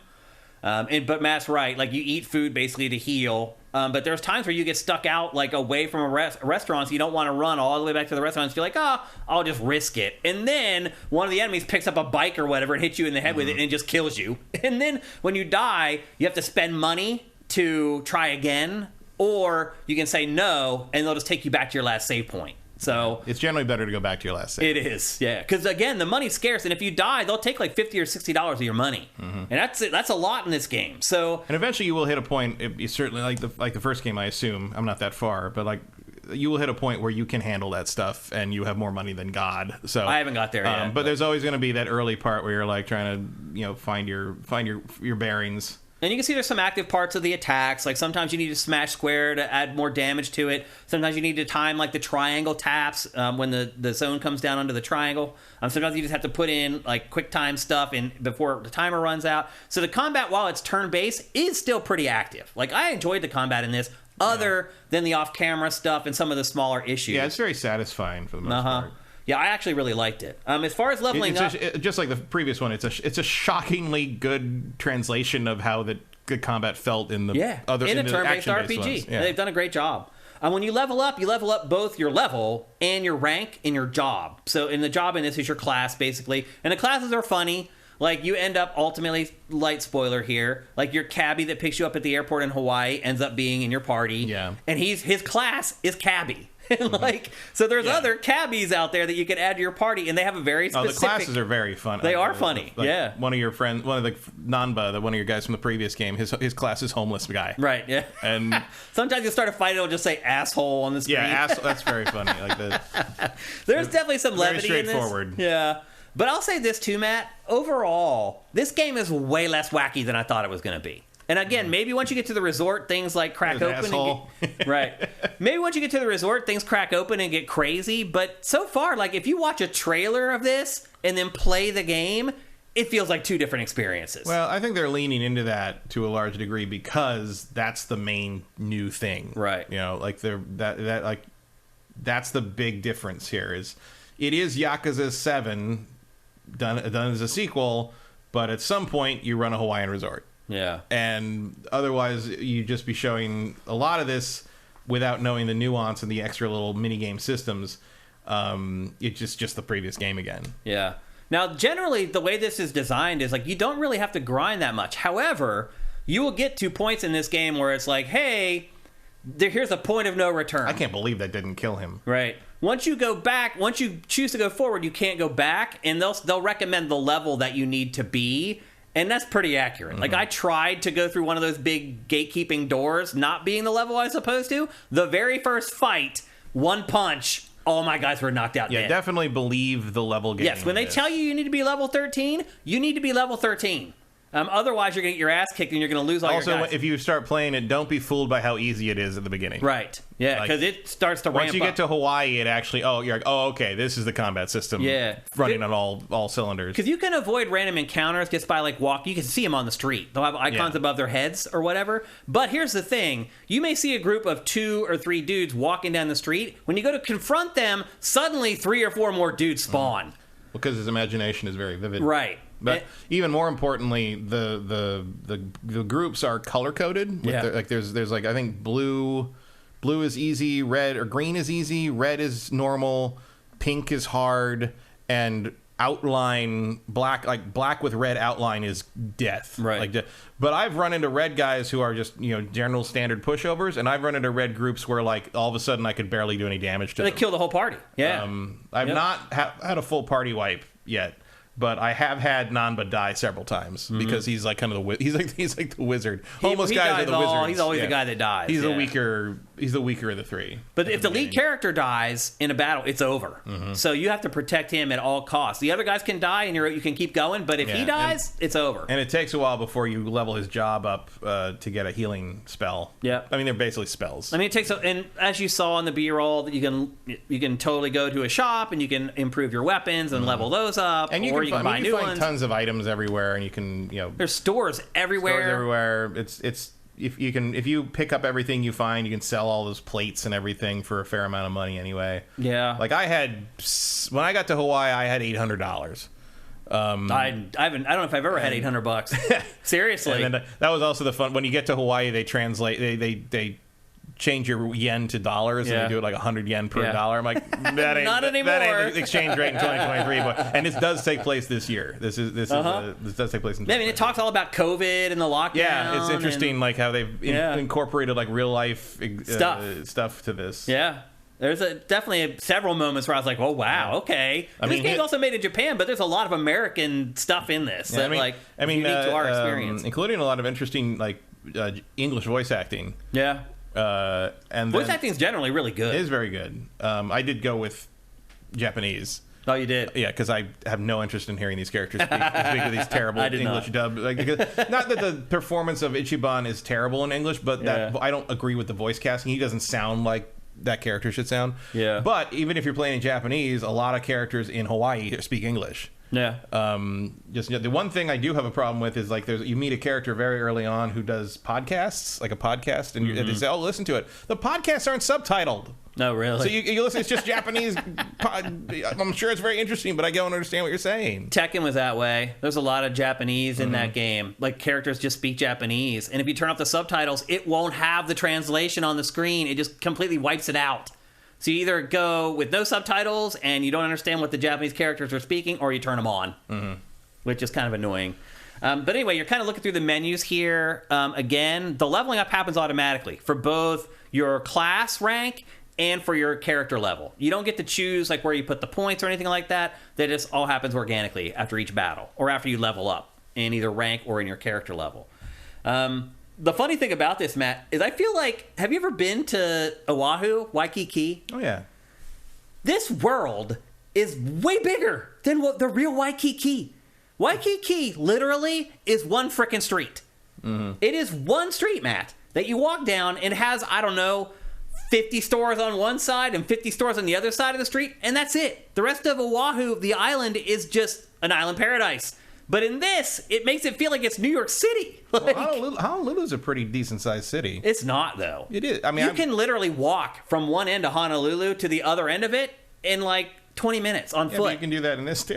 No, it takes longer. The world of this is actually bigger than the real Waikiki, the downtown area. It is, absolutely. Waikiki is just the beach. No, Waikiki is that strip along the beach with all the hotels and all the restaurants. And then the rest of Oahu is not like a city. It's just like a town. Honolulu is a city. It's not, though, really. I mean, not by LA standards, but it is the biggest city in Hawaii. Yeah, but that's that strip. That's all there is. The rest of the island is just like plantations. If you go past you go to the North Shore. If you go past the resort side, you go past the resort side, there is a city there. Not really, though. I mean, I'd call it a city. It's got I don't know. I was there for like 2 weeks, and we stayed right in Waikiki, and I could walk from one end of that. We walked to Diamond Head like every day to take pictures and videos. Like, this is bigger than what's really there, which is good because it would be a boring place for a game like this. I mean, I've been to the mall in this. Like, they're all real places. There's one mall on that strip in Waikiki. Yeah. I mean, there's no escape room. I mean, maybe there is now. I haven't been there in like 20 years. Well, you get to another mall later on called the Anaconda Mall, and it's this like mall that's only made of counterfeit stuff, and all these counterfeiters come from all over the world to shop and buy their counterfeit stuff there to take back to China or wherever they're from. That still might be real. I don't know. It might be. Some weird shit goes on in Honolulu. Well, that island is kind of America, but is it really? So anyway, the Hawaiians would tell you it's not. What I was getting at is that overall, I'm impressed with the world in this. It's not. If it were the size of like that Waikiki strip, like, it's not enough. They needed to make it bigger. I mean, 350,000 people live there. It's on Oahu. In Honolulu, the city of Honolulu. I mean, that's basically Oahu, though. It's the whole island. No, Honolulu is a specific city in the corner there where the Waikiki River by Diamond Head, yeah. But the big island, the island is much bigger than that. Like, you drive. I've driven around it. It takes like an hour. Yeah. Did you go up to the Dole Plantation with the crazy maze, the hedge maze? No, I drove past. I went past it, but I was going to the Pearl Harbor. Yeah. But see, all those areas around like the plantation, around Pearl Harbor, they're not like. It's not a city. It reminds me of rural Japan a little bit. I mean, that's a city. Yeah. That's Waikiki. That's Honolulu. Well, it's Waikiki. Those are all the buildings of Waikiki. It's Honolulu. Like, the name of the city is Honolulu. Yeah. So anyway, what else we got to talk about here? There's a fast travel. There's taxis you can use to fast travel if you don't want to run around. You can literally just go to your menu and just choose the taxi from your cell phone and then choose the district that you want to go to. You can't really choose specific spots in the district so much, but you can go to the general area where you want to go, and you have to hoof it for maybe 100 yards or after you get out of the taxi. But there is fast travel in this if you want to fast travel. But I would argue, like, the streets are pretty alive in this. Like, I never found myself annoyed with having to run on foot. There's just people everywhere. There's stuff always going enough on. To do. There's like even when it tells you to take the cab places, I generally don't. Yeah. I'll look on the map, and if it's like all the way across the map, I will. I'll still run, because every time you run, you get to pick more stuff up, and then you can sell that stuff, and then it gets you more money. No, that's true. I mean, eventually, I'm sure they'll hit a point where it's not worth your time because you have better ways to make money. But until the resort opens, I'm going to pick up all those fucking iron plates. Yep. What else is there to say about this game, Matt? I don't know if there's a whole lot. Well, I guess just getting to my general impressions, like, again, this game wasn't as zany or wacky as I thought it was going to be, and I honestly found lots of periods where I was just kind of bored.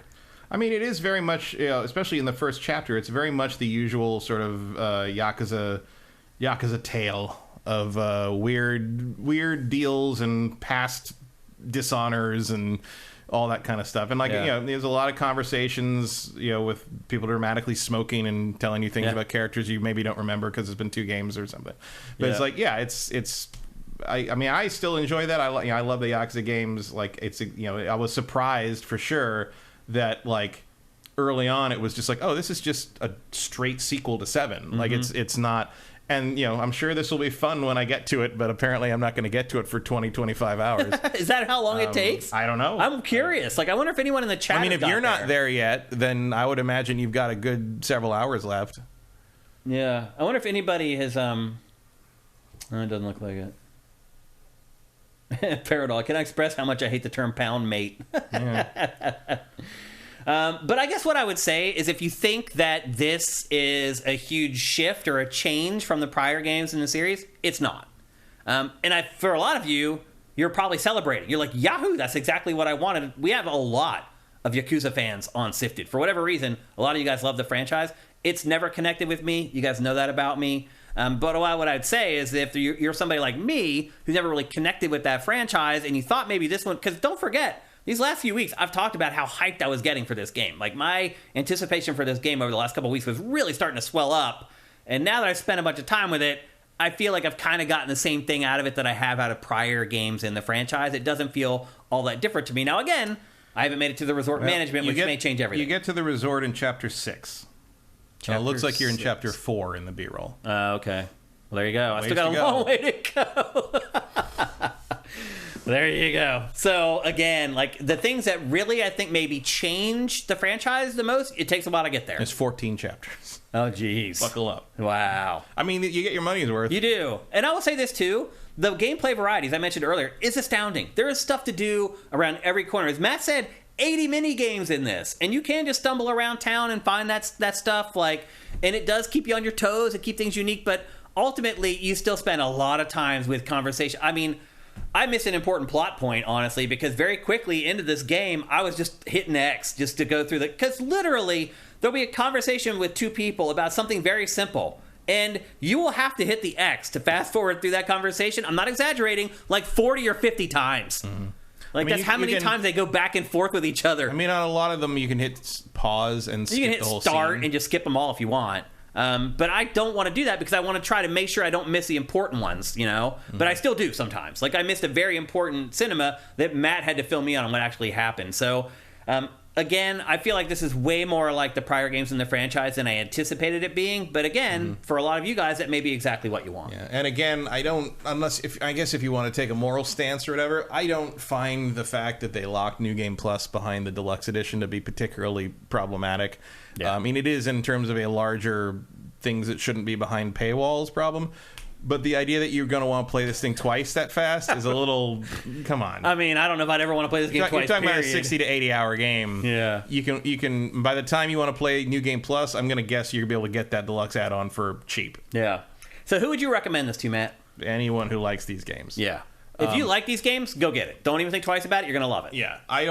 I think there's too much lore back in the back of this to really understand what the hell is happening early on. And at least, like, if it jumped to the resort stuff faster, maybe, but you got to go through 20, 30 hours of Yakuza, basically. That's pretty crazy. And as always, my recommendation is if you haven't played these games and you want to see what they're all about, play Zero. Yeah. Zero is the best one. Zero will ease you in. You'll know whether you want to play more. If you're a fan of them, absolutely great. If you prefer the action one, get The Man Who Erased His Name, because that is the classic Yakuza style. If you like the turn-based one, if you like 7, this is more with the same characters, and you'll like it. Yeah. So I was a little disappointed ultimately, but it's still a quality game. Like, the craftsmanship in this is great. Oh yeah.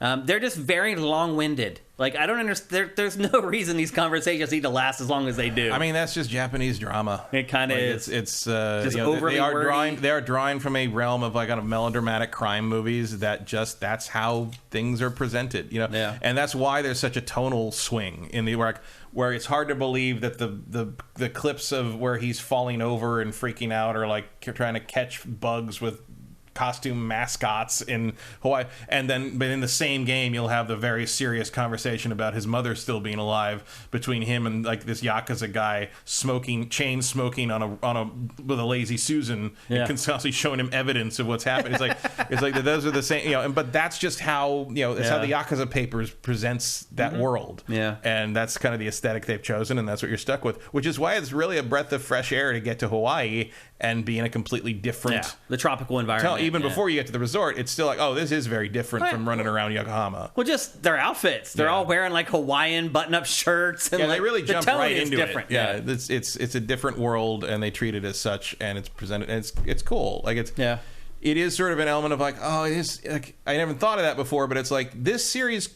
could leave Japan. Yeah. Like if you really want to spice this up, like you could have a Yakuza game that takes place in L.A. Or Vegas. Or Vegas, or New York, or Paris, or like Moscow. Now that they've left. Yeah, now you've done it, and you kind of prove like there's you can adapt the whole world to sort of be this weird take on things. They even do the whole, like, he's trying to find a cabbie who speaks Japanese. Yeah. Like, so they actually, like, go through the whole process of, like, wow, they're not in Japan anymore, and now they need to adjust. Like, yeah, which is, like, very true. I mean, and as they point out, Hawaii has a very large Japanese-speaking population, so it's not that unusual. But, like, I would love to see them, like, take a real, like, swing at something, like do one in, like, Seattle, which also has a very large Japanese-speaking population, so you could have that same situation where you could have this, like, community that exists that... Also, you could just have a hero that can speak English. I mean, I guess you could do that, too. Yeah.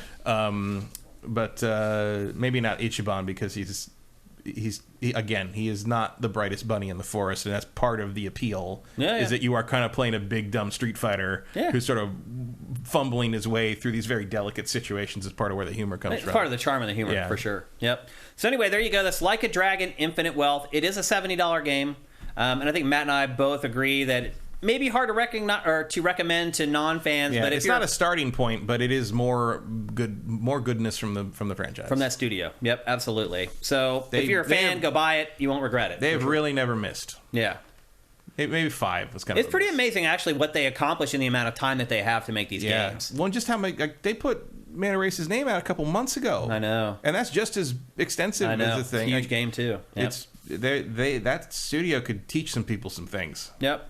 They should teach classes. Yeah. So there you go. That's Like a Dragon: Infinite Wealth.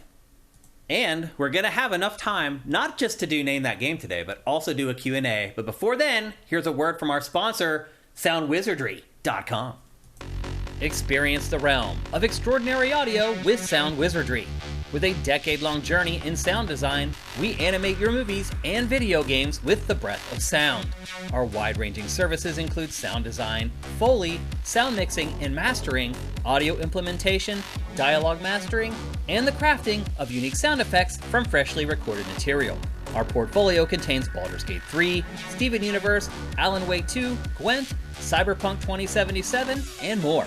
Visit SoundWizardry.com and let us transmute your vision into an auditory marvel.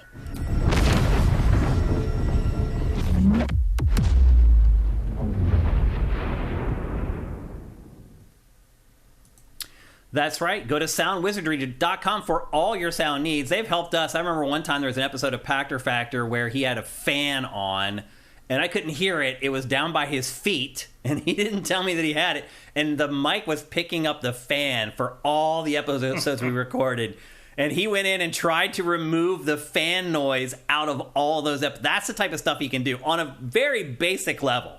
That's the stuff that he does. He is really a sound wizard. That's the perfect name for it. But here's the thing. Next week, our sponsorship with SoundWizardry.com shifts into another dimension. I'm not going to spoil anything for you guys, but our new sponsorship stuff with them is going to be really cool and really fun. And I'm just really over the moon that he was down with it, because I kind of gave him this crazy idea. I was like, I didn't think he was going to say okay.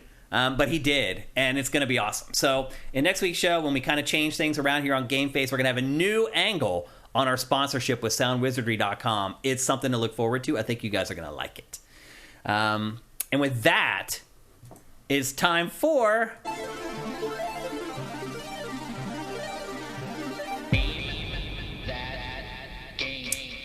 That's right, it's time for Name That Game, where I show you screenshots from a video game and you try to guess the name of the game before Matt. We haven't done this in a long time. Mm-hmm. We didn't do it for the last month of last year, and now we're almost a month into this year. We haven't been able to do it. Our shows have just been packed with our content. It kept being cut. In fact, this installment of Name That Game has been sitting on the TriCaster here for 2 months. I had an episode ready, and we could just never get to it. So we're going to do it today. A couple things before we get going. Everybody's available. Mm-hmm.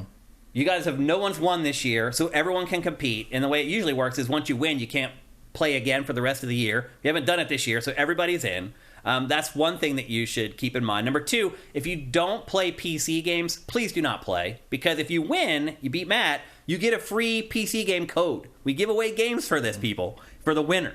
So make sure you do that. What's the third one? There's always a third one I forget. Oh. Slow mode? Slow mode, yeah. So you have... you're on slow mode now on the chat, which means you can only input one chat every 60 seconds. So don't just start all willy-nilly just typing in game titles into the chat. What's going to happen is you're going to type in one, you're not going to be able to type in another for another minute, and someone else is going to win. So only type in guesses when you have an educated guess, and you have at least somewhat an idea of what the game might be. And with that, we're ready to go. 5 screenshots. Usually you guys get it in the first couple. We'll see how it goes this time. But here we go. Here is the first screenshot for Name That Game. People can get it from this. I guarantee it.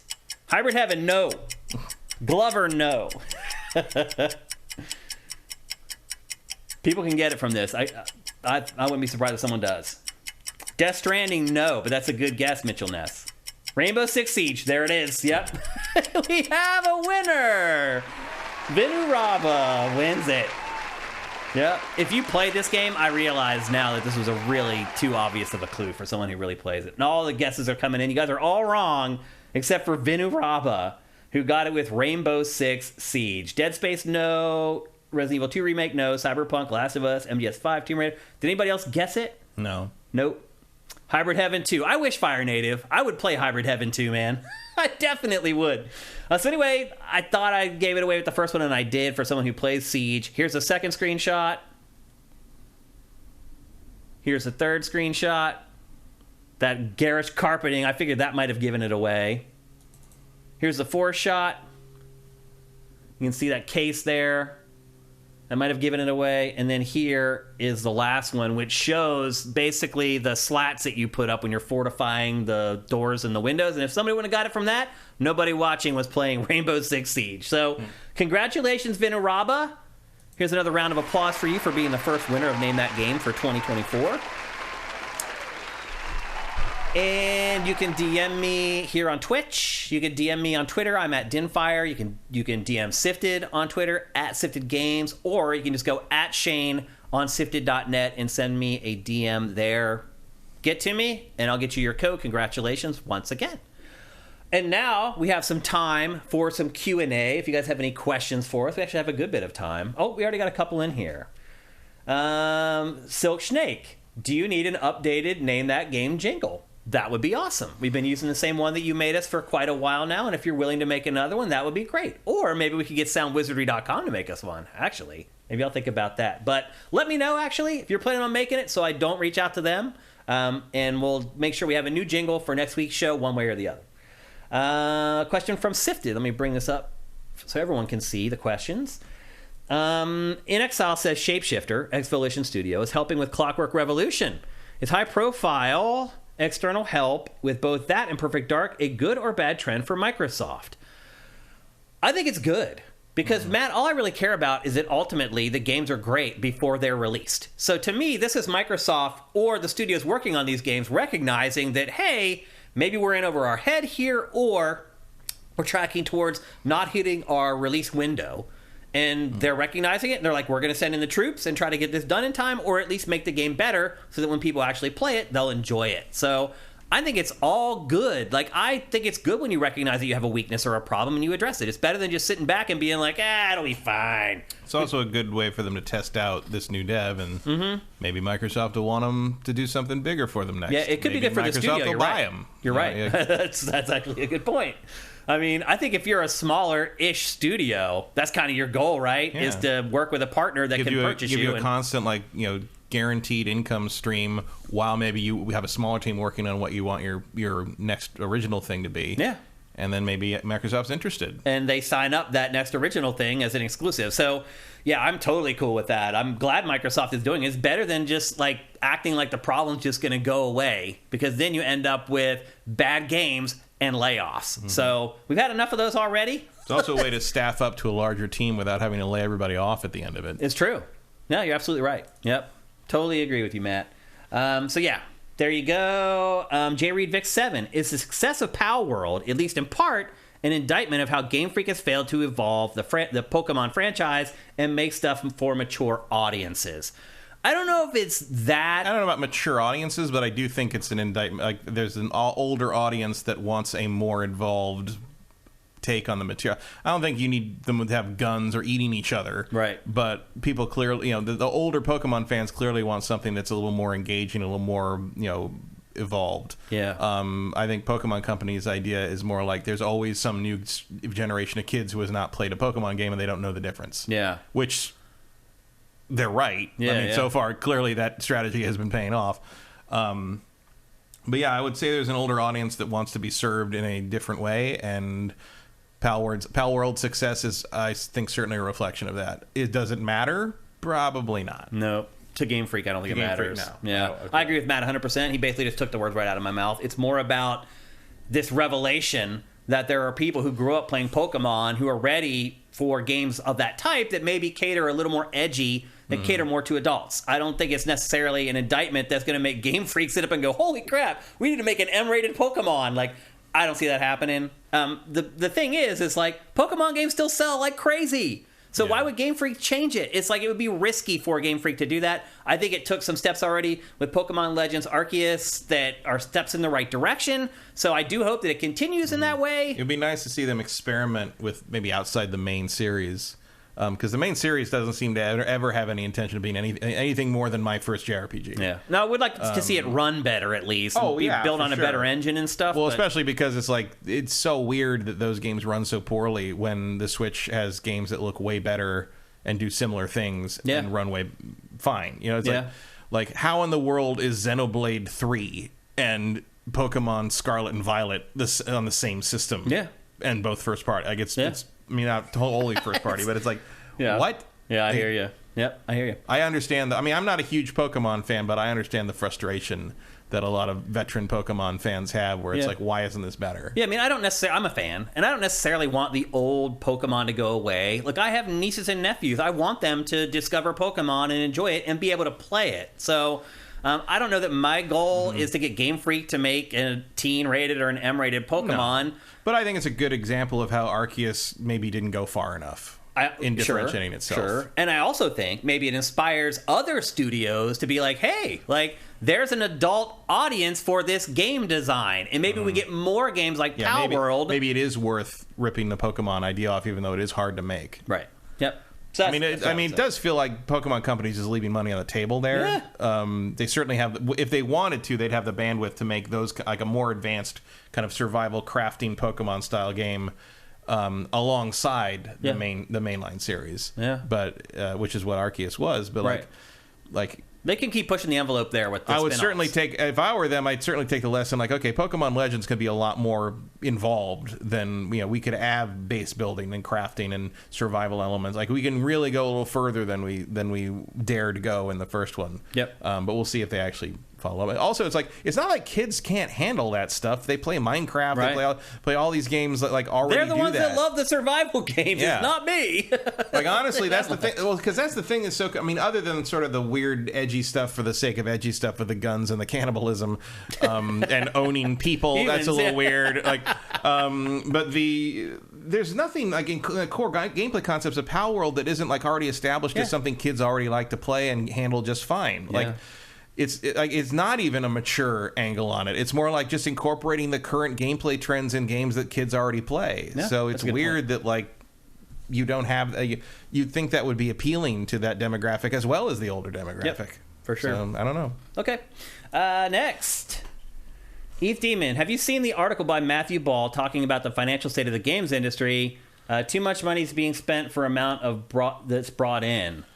Well, I think Matt and I, we've talked about this for a while on GameFace. It's just big bets. Like you are gambling now on concepts. And my biggest hang up with it is that it stifles innovation. It makes developers scared to try new things, scared to do new things with games. It makes publishers not sign up studios that are trying new things. Instead, they're going to go with the tried and true because it's just... Sometimes they do try new things and the system has no idea how to promote it. Right. And so they fall by the wayside. Yeah. Like clearly, Bethesda, ZeniMax, and now Microsoft, they clearly don't have any clue how to promote Arcane's games. No, you're right. They failed over and over again. Maybe Blade will change that. Yeah. But it's...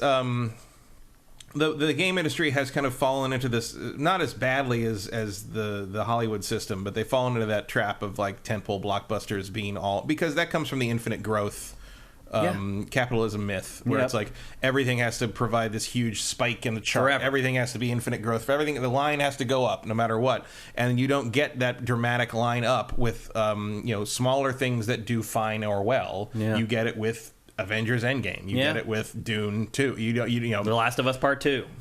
That's how you get. And so like everyone's obsessed with chasing that thing. The problem is that, again, when you're laying that much money out for these big projects, if one of those projects goes awry, you lose tons of money. And there's a bunch of people found that out the hard way in the movie business last year, when everything except Barbie and Oppenheimer and Godzilla -1 pretty much underperformed. Yeah. And everyone can talk about Marvel fatigue or superhero fatigue all they want, but it also hit Indiana Jones, and it also hit Mission Impossible, and it also hit Fast and the Furious. Like it has to be more than that. Like the novelty of going back to the theater is over, and everybody's just like, well, it'll come to streaming in like a month. Who cares? And so that's how I look at it. You have to figure that out.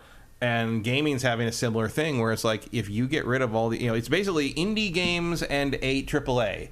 And if they don't find that medium out and figure out something a little more sustainable in terms of, at least taking risks that then maybe pay off. Because look, who in the world would have greenlit PUBG back in the day? Yeah. No one. Yeah. No one would have done. Well, that's why it was an indie game made by one dude. Right. But it's like, that's the thing. It's like, and same with Fortnite, really. Yeah. Like the big thing that has defined a generation of gaming and a generation of gamers, if we're honest, those kids, Fortnite is, and that is, buckle up for 40 years from now when the Fortnite crowd is has disposable income and is like trying to recapture the youth and you just can't get away from the fucking floss again. Right. It's they're big bets. That never would have come out of the big bet blockbuster system, right? That had to come from a world where, like, imagine trying to pitch the battle royale game to a game development studio executive in like 2012. Yeah, like they would have looked at you like you're crazy. Yep. I mean, they looked at him like he was crazy when he built it, and then.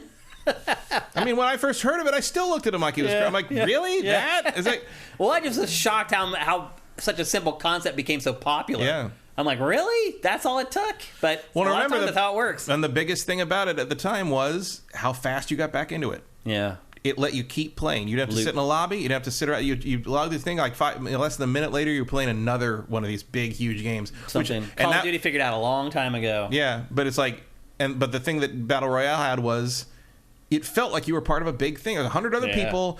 Anything could happen. Like, it was exciting to start a match of that. And just have flying no through idea. the sky and seeing all the people in the sky. It had scope and it had scale and it had excitement because, like, you didn't know what was going to happen. Yeah. And, like, especially at that point in a multiplayer game, when was the last time that happened? Like, multiplayer stuff was all about like Call of Duty was like, go here, that's the choke point here, there's a choke point. They're going to come around the corner there. We put the mine there. And all of a sudden it was like, you can't predict anything because it's so big and open. There's so much people, chaos. It's chaos. But imagine, like, no one would have funded that from like EA putting that out is nonsense. And then by the time it all blew up, it was too late. Well, even some of the safest bets don't work out that great. I was shocked to see how little The Last of Us Part 2 sold. Like, it's still so great. Like, they turned a profit on it. I mean, to be fair, that was still pretty early. I mean, the last numbers, I think, were February 2022, but it's still, almost 2 years after it came out. Yeah. And it sold, 13 or something? Something like that, yeah. So, again, there's a huge bet that you would figure is a no-brainer. The sequel to The Last of Us. There's no surer bet. And then the game comes out, and it gets, like, 9.5, 10s across the board. You think that's the surest bet. And while they did make a profit on the game, I'm betting not as much as they wanted to. So I think it's more or less what they expected to. Yeah, you think so? I mean, those games are dark and there's more limited audience. It's an M-rated game. It's just sort of like, it's not, quote unquote fun. It's more of an art project. Yeah. I will say, I bet they have higher sales expectations now in the wake of the TV show. I'm sure nobody at Sony has a problem with how those games sold because they have a Golden Globe from it now. Yeah. It's a crossed over. It's a crossover hit that's going to keep Sony IP rolling in it for a long time now. They're probably going to get 4 or 5 seasons out of that thing. Probably. And so no problem there. But I mean, then meanwhile, I was shocked that Horizon sold as well as it did. Even up again, they're making fun of the PC version again because it's coming out like 3 days before. Dragon's Dogma 2, which is like, are we really going to call Dragon's Dogma 2 the big mind share sucker? Because the other ones were Zelda and Elden Ring. Right. Are we really Dragon Dogma 2? No, come on. But like, clearly it didn't hurt the sales. Yeah. Clearly the Horizon games sell really well. So, which, I mean, I'm a big fan of the Horizon games. I was just kind of shocked that they did as well as they did because sometimes it seems like no one plays them except like a little group of people that just like those games. And again, and good evidence that it's important to remember that most of the audience that makes these things super mega hits aren't us. Yeah, it's true. Okay, we can take one more, and we'll actually 2 more because one's just funny. Squishy Muffin says, "Could Taylor Swift be the push the VR industry needs, considering she can influence elections allegedly?" Taylor Swift could help. Yes. You know what? If you could only see that Taylor Swift concert video on an Oculus. Seriously. There you go. I mean, she really could move the needle. That's how big she is. And then finally, from Drifter J, is there any game character who's fallen off that you still have a soft spot for whatever reason? I still think Raziel is the coolest. Sonic. Yeah? I like Sonic the Hedgehog, even though I haven't liked any of his games in about 20 years. Yeah. Once upon a time, I probably would have said Jack. But really, it's Daxter. Yeah. Daxter's the better of those two. And they both have been gone for way too long now. And now Naughty Dog has moved away from the whimsy and into the dark and the deathly serious. I don't know if we'll ever see Daxter again. I mean, if you're talking about like just, things that haven't appeared in a long time, I think Raziel's a good pick. Yeah, it's a good pick. I think you're not alone on that one, by the way. I think there's a lot of people who are hoping that franchise Raziel and Kane are 2 of the greatest game characters of all time, and it's just weird that no one wants to touch him again. I can understand not wanting to follow Amy Hennig in the writing department. That's a tough thing to live up to. Mm-hmm. Soul Reaver 2 is one of the best dialogue games in ever. That's where it came from. Yep, she wrote it. But if you're talking about stuff that's been gone forever, I'll say Sly Cooper. That's a good one too. I mean, all those Sony mascot games, because they've just went away. Sony's like, oh, we only make games for like adults now. Like it feels like it's really abandoned like the younger audience. Other than Ratchet and Clank, like there's nothing really for kids on PlayStation anymore. Yeah, I mean, I think Ratchet's the strongest of those 3. Astrobot. If you're going to talk about like that kind of triumvirate of platformer, mascot characters from the PS2 era, I think you got Sly and Ratchet and Jack. I think Ratchet's the strongest. Well, the one you want to carry forward is Ratchet.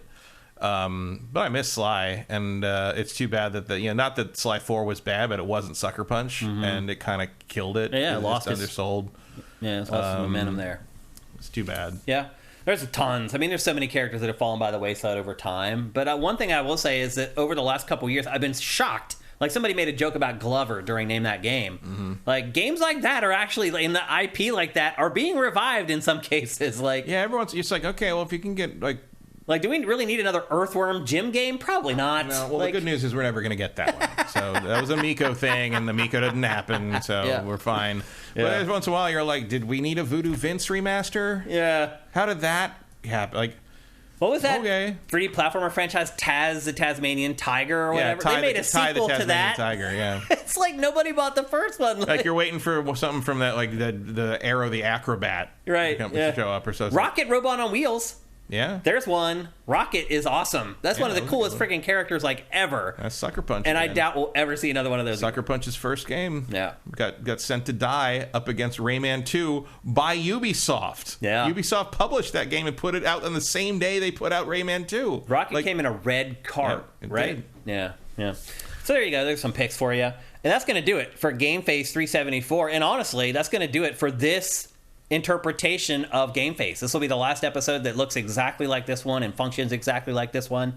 Thanks for all your support as we've done tons of episodes like this. We really appreciate you guys. We appreciate everyone who supports us. And if you're watching this on YouTube or you're listening to it on any of the podcast services and you want to help us, just go to patreon.com/sifted. That's SIFTD without the E.